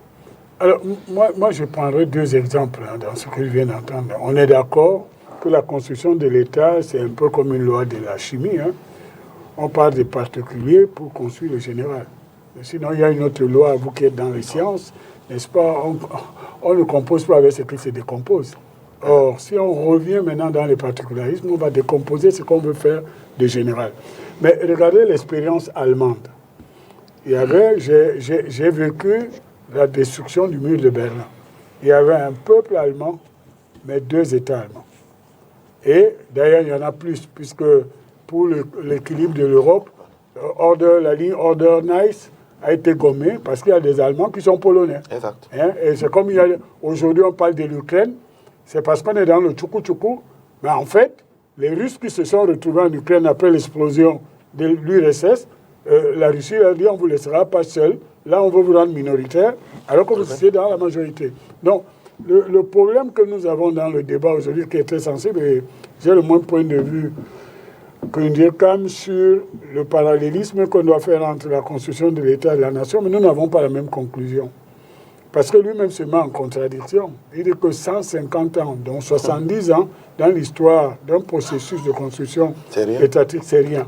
Et aujourd'hui, nous devons simplement nous attaquer à ce qui nous retarde inutilement dans cette aventure, si nous nous entendons que c'est l'objectif de construire une nation camerounaise et un État moderne. C'est-à-dire, pour qu'un État soit moderne et soutenu par tout le monde, sans qu'il y ait des théoriciens, par exemple, du particularisme, il faut qu'il y ait un sentiment d'appartenance, une justice reconnue et beaucoup d'autres de l'administration de cet espace. Et c'est la raison pour laquelle nous, on se connaît, je suis contre ce qu'on appelle l'équilibre régional. Parce que souvent, c'est la Libye pour cacher, faire la promotion des médiocres. Et je suis pour la méritocratie, mais tout en tenant compte de la diversité de tout le monde, parce qu'on doit être ensemble. Donc, je crois que c'est un sujet très sensible, et il faut que l'université nous aide, mais qu'elle ne nous embrouille pas. Qu'elle ne nous embrouille pas, parce que le problème du débat aujourd'hui, j'ai accepté de prendre les torts pour les politiques ou les politiciens, comme, bien que lui aussi fasse partie de cette communauté, mais il faut que aussi ceux qui ont la parole publique prennent leurs responsabilités. C'est parce que dans le milieu de l'université, certains se sont lancés dans un processus d'enfumage qu'ils ont créé des théories. Par exemple, je ne partage pas la notion d'autochtone allogène. Mais bon, je sais que sur le plan international... Que vous avez voté à l'Assemblée nationale. Sur le plan international, c'est ce qu'on dit. Mais on est toujours quelque part un jour l'allogène de l'autre qu'on a trouvé sur place. Vous comprenez? C'est comme le Douala, on appelle la ville de Douala, ce n'est pas le nom d'origine. Cette ville s'appelle Douala seulement depuis 130, 140 ans. Vous comprenez? Ça s'appelait autre chose que je n'ai pas dit ce soir. Mais ce que ça s'appelait à cette époque, ce sont les autochtones pour qui ceux qui étaient arrivés étaient des allogènes. Donc je crois que ce sont les notions qui évoluent. Le seul truc qu'on doit faire, c'est qu'on ne rende pas, au nom de la loi de la majorité, qu'elle soit d'intérêt ou anthropologique ou ethnique, un gouvernable, un ensemble où tout le monde doit se sentir appartenir à la communauté nationale et ne pas se sentir mal à l'aise ou allégé. Aujourd'hui, la vie publique tourne autour des réflexes tribaux. Moi, j'ai de le dire, des réflexes tribaux. Et vous avez des groupes organisés. Je suis heureux, d'ailleurs, je voulais saluer Ndjekam parce qu'il a eu le courage de dénoncer ces groupes qui souvent le prennent à partie. Moi, je vous dis, c'est pas parce qu'un voleur est Bassa qui n'est pas un voleur. D'accord. Je voudrais pas parce qu'un voleur est Douala qui n'est pas un voleur. Si tu es un voleur, il y a aussi une communauté de délinquants, de criminels. Écoutons cette contribution. Et là, d'ailleurs, je dis bonsoir à Angélbert Lebon-Dachoua, qui évidemment renvoie la politesse aux panélistes qui nous suivent. Bonsoir Angélbert, je rappelle qu'il est cadre au Mouvement pour la Renaissance du Cameroun, le MRC. Et nous envoie cette contribution que je vais lire telle qu'envoyée. Comme contribution à l'émission de ce soir, je partage avec vous les conclusions d'un ouvrage intitulé « L'idéologisation du tribalisme au Cameroun, une menace pour la paix ». Alors, c'est un peu long, mais ça peut se lire. Je vais lire déjà. Le mot de la bouche. Je n'en dirai si pas on plus. doit reconnaître la nécessité pour un besoin de justice sociale et de construction d'une société équitable qui offre d'étales chances de réussite aux citoyens, qu'il n'y ait pas d'ethnie ultra-dominante dans quelque domaine que ce soit, cela doit passer par des procédés de saine gouvernance. En effet, cette étude s'inscrit en faux contre la croyance en un dynamisme génétique d'un groupe ethnique au détriment des autres, dont on devrait freiner les ardeurs de façon artificielle pour l'empêcher de dominer le reste du pays. Cette politique qui participe de l'idéologisation même du tribalisme et par conséquent de l'artificialisation de la mixité sociale, est une bombe à retardement dans la mesure où elle cristallise négativement les différences au lieu de promouvoir les valeurs qui rassemblent les peuples culturellement différents dans une optique d'intégration sociale nécessaire à la construction et au développement de la nation camerounaise. Lorsque les moyens de réussite dans l'appareil sociopolitique deviennent la seule ethnie, il y a de fortes chances de renforcer les différences ethniques et donc de diviser des peuples qui se veulent unis au sein d'une seule et même nation. Toutes ces choses qui ne peuvent qu'être à long terme source de conflit. Je vous laisse deviner qui est l'auteur.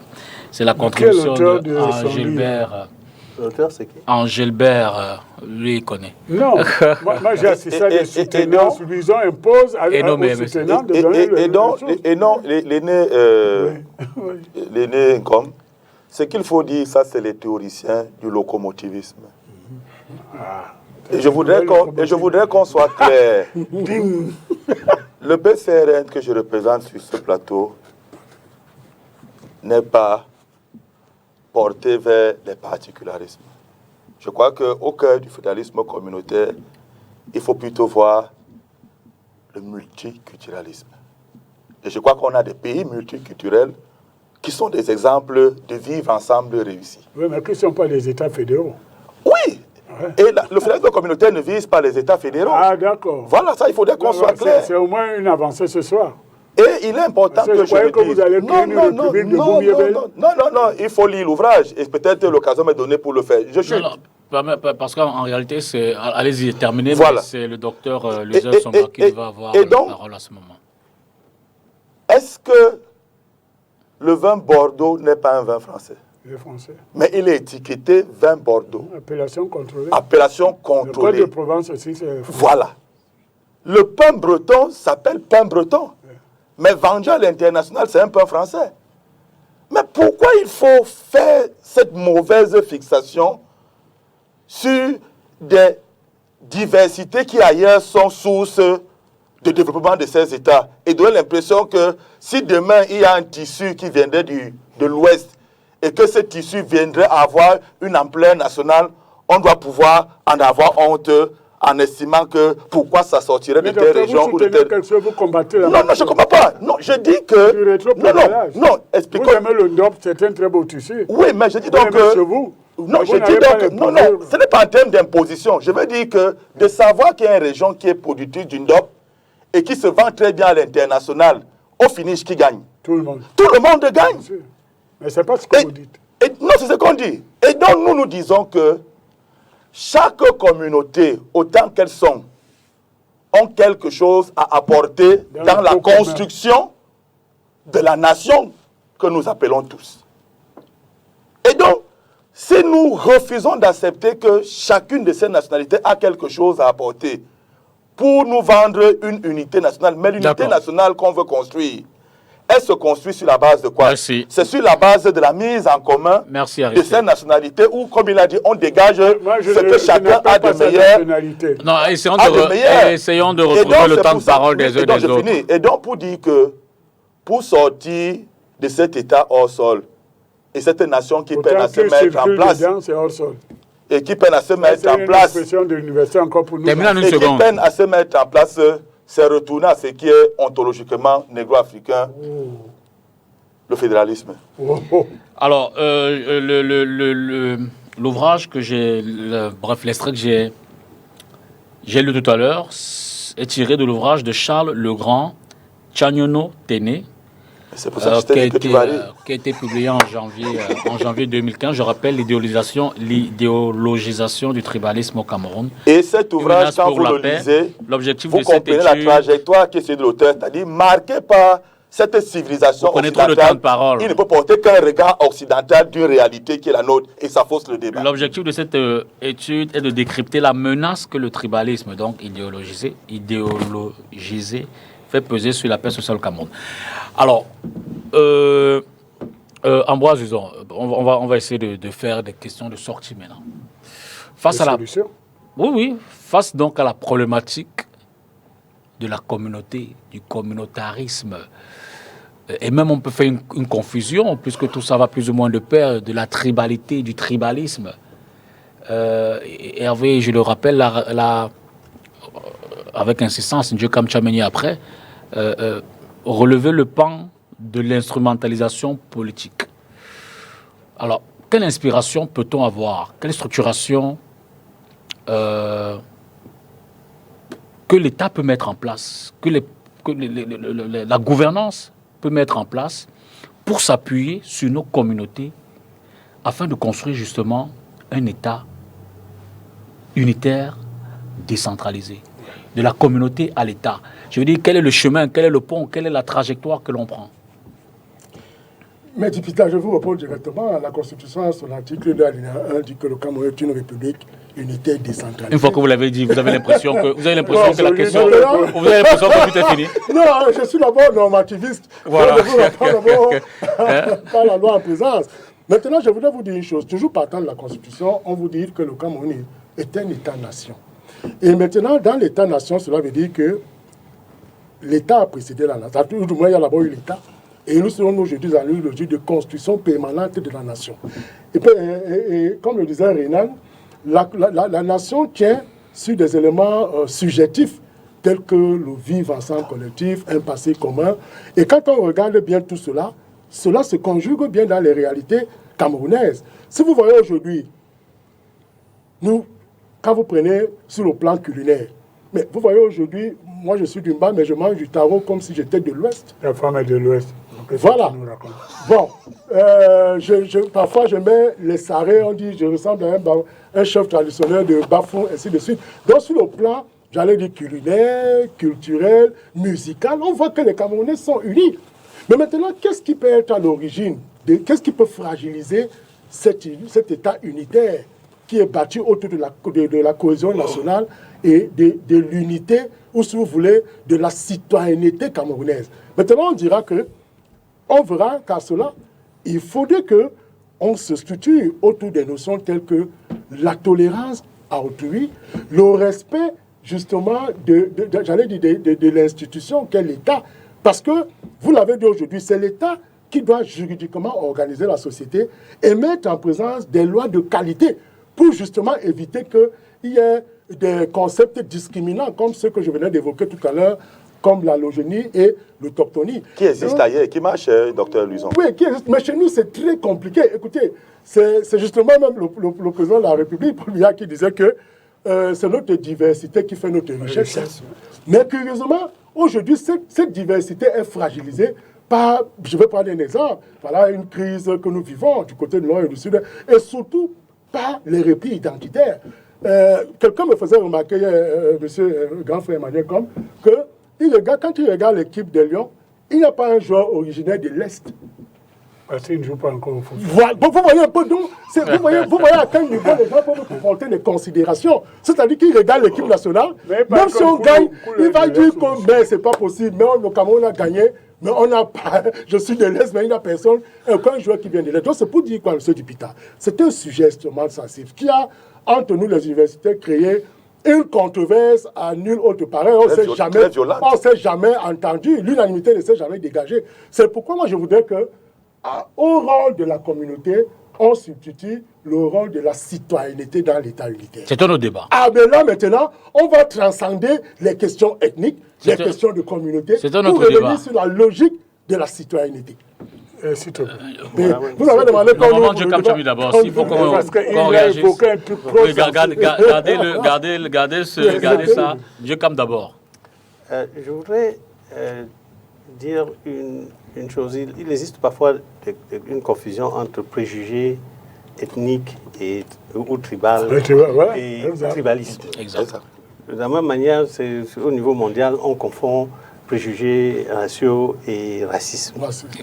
Le racisme a besoin de deux composantes. Le préjugé, bien sûr, mais le pouvoir institutionnel de mettre en œuvre ce préjugé. Tant que ce n'est pas ça, ce n'est pas racisme. Donc c'est très important. Et avoir des préjugés ethniques comme des préjugés raciaux relève beaucoup plus de l'ignorance. Et avec un travail d'éducation, on finit par s'en sortir. Mais par contre, le racisme, ou le tribalisme, c'est une politique institutionnalisée avec des lois comme autochtonie et allogénie, qui vont effectivement faire une différence fondamentale dans la vie économique, matérielle, sociale et culturelle du citoyen. Bon, donc je voudrais que l'on fasse vraiment cette distinction-là, parce que sinon, on va dire tel est tribaliste, il n'a que des préjugés, c'est un ignorant, c'est quelqu'un qui n'a jamais allé au Nord. C'est-à-dire qu'il voit les gens du Nord comme des extraterrestres parce qu'il n'a pas voyagé, il n'a pas d'amis de ce côté-là. Et c'est ça qui fonde, c'est l'ignorance qui fonde ces préjugés. Bien, donc si on doit s'attaquer à quelque chose, c'est toutes les tentatives d'institutionnalisation des préjugés ethniques. Ça, il faut qu'on s'y attaque sérieusement. Une république ne peut pas se permettre d'intégrer ce genre de choses dans ses textes. Donc, pour moi, et la différence que j'ai avec le docteur Batuga, et non pas du fait de l'existence de nos communautés historiques, à caractère ethnique, tribal ou clanique. Ces choses-là existent. Mais dans le processus de la construction de la nation, lui, il pense qu'on construit la nation en prenant les différences là, en les unifiant. On n'unifie pas les différences. Voilà. On unifie les communalités. C'est-à-dire les différences ne s'unifient pas. Ce qui fait évoluer. Mais pourquoi on impose forcément l'unification? Laissez-le terminer. Passer une autre approche. Il n'y a rien à unifier dans ce que les gens ont en commun. C'est-à-dire que c'est de promouvoir la communalité, c'est-à-dire les valeurs communes, et permettre la libre expression des différences.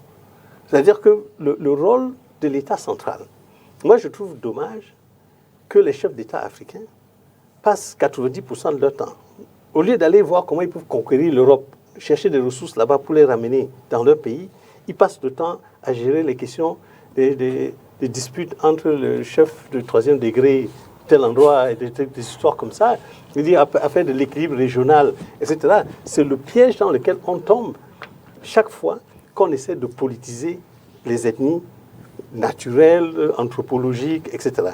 Regardez un pays comme l'Éthiopie, qui aujourd'hui est détruit parce qu'ils ont commis précisément cette erreur-là, de faire un fédéralisme qui est basé sur des ethnies ou des nationalités. Parce on voit même les religions, le Tigré et tout ça. Voilà. Bon, donc, vous voulez construire un État sur des choses comme celle-là, vous ouvrez à un danger extraordinaire. Ça ne veut pas dire qu'on ne les reconnaît pas, mais ça n'est pas la base sur laquelle l'État central se constitue. C'est-à-dire que les États-Unis, ou je ne sais pas moi, la Chine, ils ont beaucoup d'ethnies, plusieurs langues, contrairement à ce que les gens pensent. Et ils ont beaucoup de langues différentes. Vous n'allez pas croire quand même que 1,5 milliard de gens, ils parlent exactement la même chose, ils dansent la même danse, etc. Ils sont extrêmement divers. Ils ont des tribus. Hein. Beaucoup les Tibétains n'ont rien à voir avec les Mandchouris, exactement. Et tout ça. Mais quand vous allez au niveau de l'État central chinois, le débat est comment est-ce que nous allons partir conquérir l'Afrique, conquérir l'Europe pour ramener des richesses chez nous. Et c'est ça que ces petits débats de souris constituent pour nous un véritable danger. L'Afrique doit être un peu plus ambitieuse et avoir un désir de puissance. Et nous n'allons pas traîner ces ethnies qui, pour la plupart, ont été créées il y a moins de 400 ans. Beaucoup des ethnies qui sont là. Et donc c'est pour ça que je suis horrifié que l'on tente d'ossifier des créations qui sont relativement récentes. 700 ans d'esclavage arabo-musulman, suivi de 400 ans d'esclavage, plus de colonisation européenne, est ce qui a créé chez nous, qui a redonné aux communautés primitives leur importance. On fuyait, on se sauvait. Face à des esclavagistes, on se méfiait du voisin, alors qu'avec lui, on vivait généralement en paix, parce que les gens passaient par le voisin pour vous attaquer. Et ça a créé effectivement, à la longue, c'est-à-dire que ces communautés fermées, endogamiques, etc., qui ne sont pas africaines du tout. Quand vous étudiez l'histoire de l'Afrique, l'Afrique a été toujours le fait de communautés ouvertes, exogamiques, et entretenant entre elles des rapports de bonne intelligence. Et qui permettaient qu'une personne pouvait partir d'une communauté, aller intégrer l'autre sans que ça pose le moindre problème. Et je vais aller un peu plus loin avec l'Égypte ancienne et la Mahat. C'est-à-dire qu'il y a, dans l'imaginaire collectif africain, certes, des tendances à la différenciation, mais il y a également une forte tendance à l'unification. Ces deux-là, c'est comme le pôle positif et le pôle négatif. Donc, nous ne pouvons pas favoriser... enfin, il n'y a même rien à favoriser. Les deux existent, comme le pied droit et le pied gauche. Le problème est de savoir à un moment donné si j'avance le pied droit d'abord ou si j'avance le pied gauche. Et à ce moment précis, avec les dangers auxquels l'Afrique fait face, moi je crois que mettre l'accent sur nos différenciations vont nous amener à des situations absurdes comme celle qu'a connue le Rwanda. Et je ne sais pas si certains ici sont allés au Rwanda. Je connais le Rwanda. Quand on vous dit Hutu et Tutsi, ce n'est pas communauté comme vous le dites là. Hein. C'est les mêmes gens. Ils parlent la même famille. langue. Ils dansent la même danse. danse. Les éleveurs et les agriculteurs. Ils habitent les mêmes villages. Maisons. Mais on a pu créer une idéologie qui ne correspond absolument à rien, qui les ont amenés à se charcuter. D'accord. Faisons attention. Vous permettez. Je voudrais quand même qu'on dise un mot sur le deuxième thème. J'ai laissé couler celui-ci parce qu'il semblait quand même assez porteur. Ah, c'est le... Mais on dira un mot. Il nous reste une vingtaine de minutes en sortie d'émission. On dira un mot sur le deuxième thème. Et c'est pour ça que je pose la question de sortie. Et je reviens... Non, on ne peut pas passer comme ça sur ce débat. Vous allez argumenter. Ce débat est trop important. Je pose la question de sortie, mais je la place sur le plan politique. Parce qu'à la fin de la journée, c'est quand même le politique qui détermine tout ce que nous faisons. Quel modèle, quel système, quelle idéologie politique pour faire partie des communautés vers l'État? Il y en a qui parlent du fédéralisme unitaire, du fédéralisme communautaire, de l'État unitaire décentralisé, du fédéralisme serbe, et ainsi de suite. Donc voilà un peu ma question de sortie. Est-ce qu'il y a une formule idéologique, une forme de l'État, merci, qui puisse permettre aux Camerounais véritablement de sortir de cette peau communautaire ou des communautés et se situer dans l'idéal de l'État. Député, moi je suis un peu comme Tchamini. J'ai une histoire familiale que je ne vais pas étaler ici et qui fait de moi plutôt un fusionniste. Mais il faut souvent partager, modestement, je le reproche un peu aux intellectuels. Il faut souvent partager ces expériences, ces exemples, pour essayer de faire une forme de psychanalyse, une forme de laver les mentalités pour dire que nous avons plusieurs identités et éviter tout le temps de nous étiqueter sur... Pour résumer et ne pas faire l'exhibitionnisme social, je suis dans... ma structure familiale, j'ai les gens de toutes les régions, y compris chez mes enfants, n'est-ce pas? J'ai les Boulots, j'ai les Mbo en majorité, j'ai même des Nordistes, un peu et tout ça. Tu as oublié les Allemands? Oui, bon, voilà mon beau. C'est vrai qu'on a en commun. J'ai une famille allemande très importante qui s'appelle les Zinker. J'ai 2 enfants Zinker. Bon. Mais moi, je pense qu'aujourd'hui, il faut mettre le pied dans le plat. Parce que cette émission est très écoutée et il ne faut pas qu'on soit là pour des convenances. Ce qui m'inquiète aujourd'hui, ce n'est pas un travail civilisé d'intellectuel que fait, en tout cas, par exemple, sur la question des affirmations, mais c'est que certains sont allés si loin dans la différenciation que je pense qu'ils posent des bases, des germes de la destruction de ce qui est déjà construit. Or, je pense que Louison le disait tout à l'heure, il faut regarder comment l'État peut être l'instrument pour parfaire la construction de la nation pour le temps que ça prendra, en prenant des bonnes lois, et comment la nation peut être, dans son unité, le garant d'un État impartial, un État pour tous. Et là, il y a un problème. Et je sais que maintenant, les réseaux vont trembler, mais je suis venu aussi pour ça. Quand vous entendez, préalable d'abord, l'État, la loi doit être un socle incontournable pour protéger le projet politique d'un État unitaire, même décentralisé. C'est-à-dire qu'il faut pénaliser toutes les entreprises qui sont là pour détruire l'État et détruire la nation. Je prends 3 exemples. Quand vous avez des individus qui profitent du micro qu'on les tend pour promouvoir 20 millions de nordistes, alors que les mêmes ont été au pouvoir pendant près de 30 ans, et moi je peux vous dire ce que des amis, tout pourri Massa, m'ont dit ce qu'ils subissaient quand le pouvoir, ils se disaient, c'était un pouvoir peul. Ce n'était pas le paradis. C'est-à-dire quand vous avez fini de raconter aux gens qui ne savent pas, comme disait tout à l'heure, vous mettez l'ignorance au service de votre... Là, vous envoyez un coin dessous la ceinture à mon ami Guibaï Gataman, qui n'est pas sur ce plateau. Le site, il peut venir. Hein. Je ne fais pas partie de ceux qui peuvent refuser le débat avec lui, parce que je trouve que c'est de la fumée qui diffuse.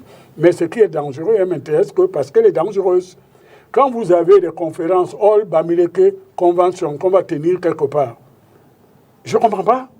Quand vous avez des gens qui soutiennent qu'il faut faire le All Anglophone Convention, tout cela est que c'est que nous sommes là dans des replis où chacun veut construire sa république et à la limite même une république qui serait dangereuse contre la République du Cameroun. Et j'ajoute quelque chose. Vous ne pouvez pas vouloir qu'on construise un État, et c'est vrai, il faut qu'il soit juste, avec les bonnes lois pour conforter le sentiment d'appartenance. En même temps, suggérer aux gens que dans quelques instants, nous reviendrons et tout dit. Cette fois-ci, c'est pour raser le gazon. Mais de quoi on parle là? Il faut que les hommes politiques deviennent sérieux dans ce pays et vous trouvez des gens qui ont l'oreille pour ça, qui vont diffuser cela. Et donc, je pense qu'il y a des lois, une série de lois qu'on devrait mettre en place pour prévenir ces situations. S'agissant par exemple des partis politiques, on doit interdire des partis politiques qui ne sont en fait que des regroupements de tribus ou de communautés. On doit interdire des partis politiques qui se limitent à un seul département et voire même à une seule confession religieuse. On doit interdire certaines de ces choses parce que pour construire la nation, il faut que Dieu comme Tiameni, qui lui il a vécu dans tout le Cameroun, vienne parler à Misondo ou ailleurs avec la même liberté qui s'adresse à ses frères. Mais quand les gens commencent à organiser des groupes, ils diffusent d'abord un discours qui est malsain, qui est condamnable. En plus, ils créent des conditions de guerre civile. C'est-à-dire que quand il y avait par exemple le match entre Bamboutos contre Coton, n'est-ce pas? Certains étaient là en disant nous allons recréer la guerre entre les nordistes et les sudistes. Mais enfin, je pense que l'État doit se défendre en mettant en place tout un ensemble de lois qui proviennent des comportements contraires à l'intérêt général. Je conclus. Je dis à mes amis bamileke, souvent parce que j'ai des liens avec... Je suis du Fossangon, dans les Bamboutos. Donc je peux dire la vérité aux uns aux autres. Tous les politiciens qui vous réunissent au nom de l'origine dans le même groupe, ils vous trompent. Il faut défendre... Mais pourquoi vous dites seulement cela? Je veux dire qu'il n'y a pas que... Je viens de le dire aux nordistes, que ceux qui vont suivre Guibaï, ils ne parlent que pour lui et sa chapelle ou son restaurant. Ils ne parlent pas pour tout le Cameroun. Je peux faire un Dieu comme Tiameni qui prend le risque d'appeler des gars en disant, bon, pas mon nom, on dit que je suis ordinaire, mais je vous dis que tel comportement est contraire à notre intérêt. Donc je pense que ce débat ce soir est très important pour sonner l'alarme, pour dire que si nous laissons faire, au lieu de continuer l'aventure du développement, de construction d'un État moderne, nous allons rentrer, je termine avec les Bassa, tous ceux qui pensent qu'on est obligé de soutenir le PCRN, parce qu'on serait originaire de leur grande Sanara maritime, même imaginaire, ils se trompent.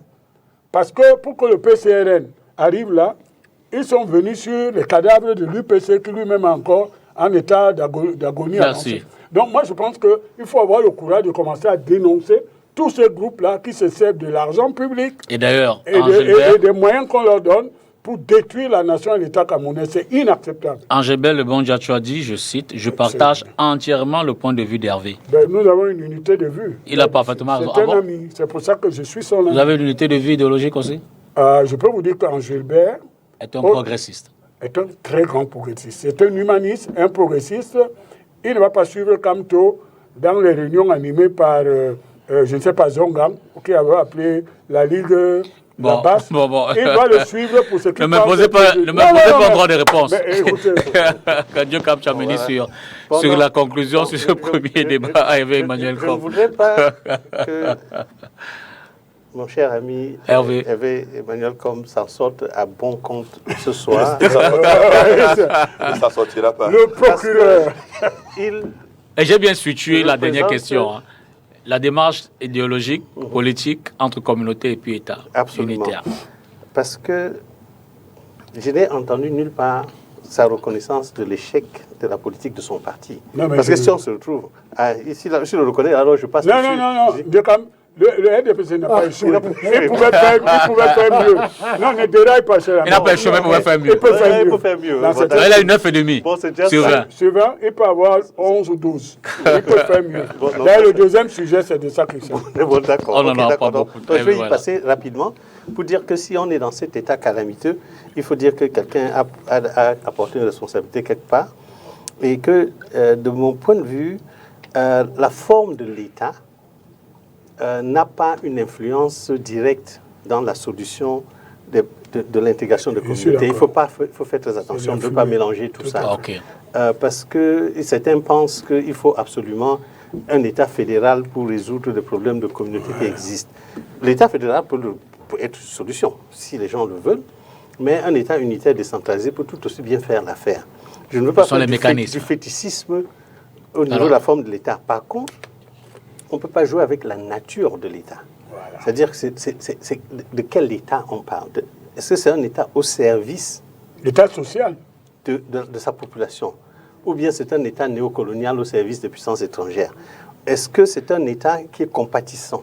C'est un État qui veut construire effectivement une nation, ou bien c'est un État qui est entre les mains de prébendiers qui font tout pour garder entre leurs mains les instruments du pouvoir et manipulent donc toutes les différences possibles pour se garder au pouvoir. Donc moi je crois que cette bataille sur la nature de l'État est plus importante que la forme de l'État. Ce qui concerne la forme de l'État, le peuple camerounais peut décider de faire un référendum, c'est celle qui lui plaît le mieux. Mais si vous posez la question de la forme, avant d'avoir résolu celui de la nature, alors vous n'arrivez à rien, parce que si vous prenez un gros tas de merde que vous divisez en 10 tas, vous aurez 10 petits tas de merde et non pas 10 bols de riz. Hein.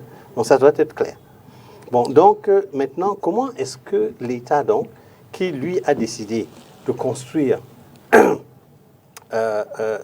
une nation, d'accompagner le processus... Une indivisible. Une nation le fait. Un élément, c'est l'éducation. C'est-à-dire qu'on doit avoir un programme éducatif qui exalte le sentiment patriotique, qui le pousse, qui en réalité endoctrine même les enfants. C'est-à-dire qu'être Camerounais, là, ça doit être une religion qui est supérieure à toutes les autres religions que l'enfant a. Vous allez partout, dans tous les pays du monde. Allez à Singapour. Il y a des Indiens, il y a des Malais, et il y a les Chinois. Mais ils sont singapouriens. Quand vous bougez là-bas, c'est un petit État comme ça. Le sentiment national que ces enfants-là ont, parce qu'ils ont un système éducatif extraordinaire. Bon, mais maintenant, ça ne suffit pas. Il y a également un État qui accompagne les gens. Qui est juste. Vous sentez que quand vous êtes citoyen dans cet État-là, que vous appartenez à quelque chose. Mais moi, je comprends absolument le sentiment que certains de nos compatriotes ont dans nos eaux, mais qui n'est pas seulement là-bas, qui est un peu partout. C'est-à-dire où les gens se sentent abandonnés par l'État et sont prêts à prendre les armes pour faire ceci parce qu'ils se sentent véritablement, ils ne se sentent même pas partie prenante. Pourquoi? Qu'est-ce qu'on a fait? On a un système éducatif. Est-ce que vous savez qu'au Cameroun, on est un pays bizarre où on a deux systèmes éducatifs qui apprennent deux histoires différentes aux enfants. Et qui se tournent le dos. Deux histoires complètement différentes de l'Afrique et du Cameroun. Alors que l'enseignement de l'histoire est une des choses les plus fondamentales dans la création du sentiment d'appartenance. Donc quand on a déjà raté de ce côté-là, c'est extrêmement grave. Donc nous devons revoir complètement le système éducatif. D'accord. On doit avoir un système éducatif, même s'il se décline dans 28 langues. Je suis d'accord. Le contenu doit être exactement le même. C'est absolument inacceptable qu'un pays puisse se construire avec deux systèmes éducatifs qui disent des choses absolument différentes. D'accord. Donc ça, c'est bon. Maintenant, l'autre chose, c'est les médias. Nous n'allons quand même pas... C'est-à-dire que l'espace médiatique est un espace commun. Si on a libéralisé la presse et que des individus peuvent s'approprier, être propriétaires des médias, on ne doit pas leur donner le droit d'utiliser ces médias-là pour faire... Les médias peuvent tuer des gens, peuvent amener à tuer des gens. Je vous assure, si vous ne faites pas attention, le cas de la radio de Mille Collines au Rwanda, c'est extrêmement important que nous créions un cadre où les médias accompagnent ce processus de création de la nation. Là. Et si vous ne jouez pas sur ces deux, et d'ailleurs, dans les autres pays, même les religieux doivent accompagner. Mais il faut que tu viennes au RDPC. Informer, éduquer et divertir. Vous avez échoué. Moi, je n'aime pas avec les gens qui c'est bon. Voilà, oui, j'ai terminé. Voilà. D'accord. Ambroise Uzoel-Somba, sur la dernière question à propos de ce thème. Oui, moi je voudrais résumer les trois éléments que vous avez évoqués, idéologie, politique, autour de ce que je vais appeler la construction d'une république sociale. C'est-à-dire que lorsque je parle de république sociale, c'est justement cette république qui est distributive, rétributive, même si vous voulez. C'est-à-dire qu'en mettant en place, je l'ai dit tout à l'heure, Parce qu'il faut le dire, l'État est l'institution qui décide d'assurer la stabilité au sein d'une organisation. C'est pourquoi on dit que, comme le dit Thomas Hobbes, ça dit que sans État, il n'y a rien. C'est-à-dire qu'à partir du contrat social développé par Jean-Jacques Rousseau. Donc c'est pour dire quoi? C'est pour dire qu'il faut une république sociale. À partir de la république sociale, on va donc cultiver tout ce que le président Diokan disait tout à l'heure, c'est-à-dire qu'un sentiment fort d'appartenance au Cameroun.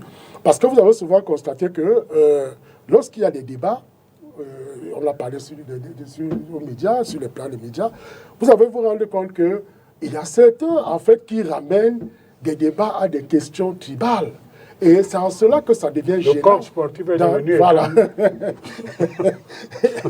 Donc, c'est pour dire, je finis par là, monsieur Dipita, pour indiquer que, je l'ai dit, le Cameroun n'est pas comme les autres États. Et j'aime alors dire, pas par signe de digression, mais c'est une réalité. Il y a 3 États dans le monde qui sont bénis. L'Israël, le Cameroun et le Vatican. Et à partir de là, quand vous voyez la diversité ethnique qui sévit au Cameroun, je vous assure, voilà le Rwanda, 2 tribus, les Tutsis et les Hutus, mais ils s'en sont déchirés à près de 4000 sur la base des machettes. Donc c'est pour dire que tout doit reposer sur l'État et la politique de mise en place des instruments juridiques qui vont, j'allais dire, des tests d'un arsenal juridique qui peut concourir justement à la construction. Et tout cela, je prends un exemple, c'est-à-dire pour un poste, je prends un exemple, pour un poste, alors, cherchons le plus méritant que de chercher vraiment celui qui... L'équilibre régional. Vous savez, à une certaine époque, je finis par là. La politique de l'équilibre régional. Monsieur Dipita, lorsque les Lions gagnaient, on avait près de 8 bassins dedans. On ne cherchait pas à savoir, on a gagné parce qu'il y avait 8 bassins dedans. Mais c'était la fierté parce que nous avons gagné un match. Personne ne cherchait. Mais aujourd'hui, vous voyez les gens... Bon, il est gardien, pourquoi pas mettre le Kameni, pourquoi ça on doit? Vous voyez, les gens rentrent dans des débats, je dis, essayons de construire ce sentiment d'appartenance à l'État du Cameroun pour que, comme je l'ai dit tout à l'heure, nous transcendons les esprits, j'allais dire de communauté ou d'ethnicité pour monter à la citoyenneté. Aristide Bitoganamo. Non, je crois que c'est peut-être à dessein que vous l'avez fait pour mettre définitivement K.O. Emmanuel Hervé comme sur le plateau.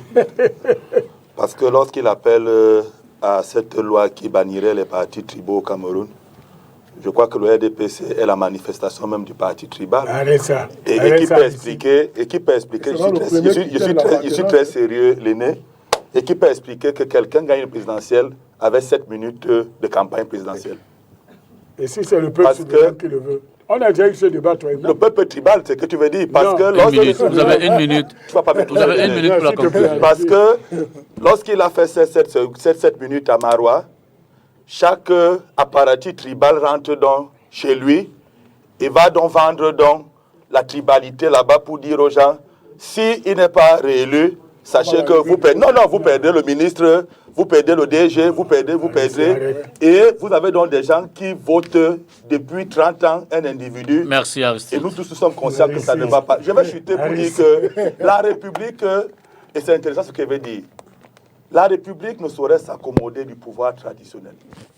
C'est-à-dire en République, foyer communautaire, chef de premier degré, deuxième degré, troisième degré, n'a aucun sens. Mais qu'est pas la révolution? Sauf que, quand je l'ai dit, des gens se braquent. C'est-à-dire, on veut une république moderne, mais on veut garder des survivances de ces sociétés traditionnelles.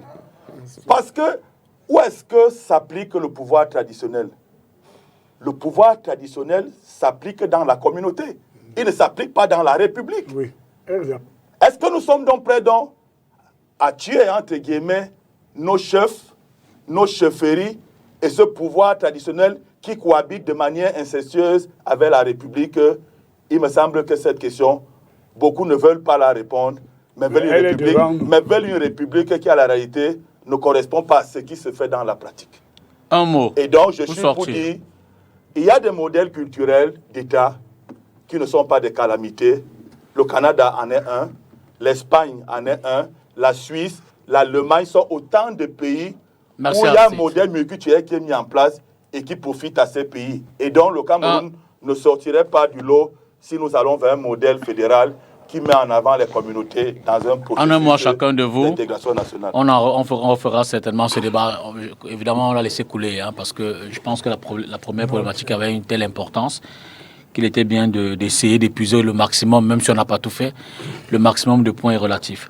Cela dit, je voudrais quand même vous susciter un mot à chacun sur la deuxième problématique qui était programmée, ligne 94, ligne 65, l'audit qui fait peur. Bon, Monsieur Le Benjamin, je peux faire prendre la parole pour que les aînés qui ont une plus grosse expérience, la plus grosse expérience de la gouvernance. Vraiment, c'est en 30 secondes, parce que nous sommes à 4 minutes de la fin de l'émission. Il faut, dans ce qu'on appelle ligne 94 et autres, là, mobiliser la diagénétique pour comprendre très exactement ce qui se passe. Je suis bien obligé d'utiliser parfois ces mots. Allons-y, Aristide. Allons-y. Pour faire sérieux. Ça s'appelle les biscuits de la République. Parce que ces deux lignes sont gérées sur haute instruction. Et donc, ça veut dire, s'il va falloir prendre des lunettes pour questionner ces deux lignes, vous rentrez très loin pour voir qui est-ce qui donne la possibilité à ce que deux lignes obscures comme celle-là, laissées à la gestion de ceux qui ont le pays, comme on les appelle les autochtones de la République, pour en faire ce qu'ils veulent. Merci. Comment peut-on avoir un fonctionnaire qui a 800 jours de mission alors que l'année a 365 jours? Ambroise Joseph Somba. Monsieur Dipita, le temps est extrêmement court. Je vais résumer tout cela à travers le non-respect des principes budgétaires. Parce que quand on parle des lignes, non, c'est des chapitres budgétaires à laquelle sont associées des lignes. À chacune des lignes, on parle de, par exemple, des dépenses communes liées au fonctionnement, des dépenses d'investissement. Et vous vous rendez compte qu'à partir de là, ces dépenses sont devenues extrêmement exagérées qu'on a jugé bon de mettre en place ces outils. Et je finirai par exemple, tu vois, le principe aujourd'hui qui amène tout le monde en prison, c'est le principe de la spécialité des crédits. C'est-à-dire que lorsqu'on alloue un crédit dans un chapitre, utiliser le crédit dans le chapitre à bon escient. Dès que c'est mal fait, vous tombez dans ce que nous sommes en train de vivre. Je pense que notre État a été pris en otage par une bande de gangsters au col blanc qui considèrent que l'État c'est un gâteau qu'ils peuvent se partager à leur gré et qui sont appuyés malheureusement là-dedans par une forme d'impunité qui a duré tellement longtemps, même si on peut se réjouir que certaines personnes récemment commencent à connaître la prison, encore que ce n'est pas tout à fait clair quand ils vont en prison, que ce soit parce qu'ils aient détourné ou parce qu'ils se seraient mêlés de politique. Quel qu'en soit le cas, je crois que notre État est à refaire. Merci. Peut-être, comme monsieur comme le dirait, il peut mieux faire. Mais je dirais, n'a rien fait pratiquement. Mais bon, c'est des termes. Non, nous sommes là manifestement devant des distorsions de fonctionnement normal d'un État. Et vous savez qu'on clôture chaque exercice budgétaire par une loi de règlement. Et penser qu'on doit revenir 10 ans en arrière, ça veut dire qu'il y a des institutions de contrôle qu'on doit mettre en place pour renforcer l'État moderne et faire en sorte que les abus soient réprimés. Donc, qu'est-ce que vous voulez que je dise? Je dis simplement que cela n'est pas une bonne chose. Et la loi de règlement doit être votée. Pour commencer, c'est le quitus qu'on donne sur la loi antérieure.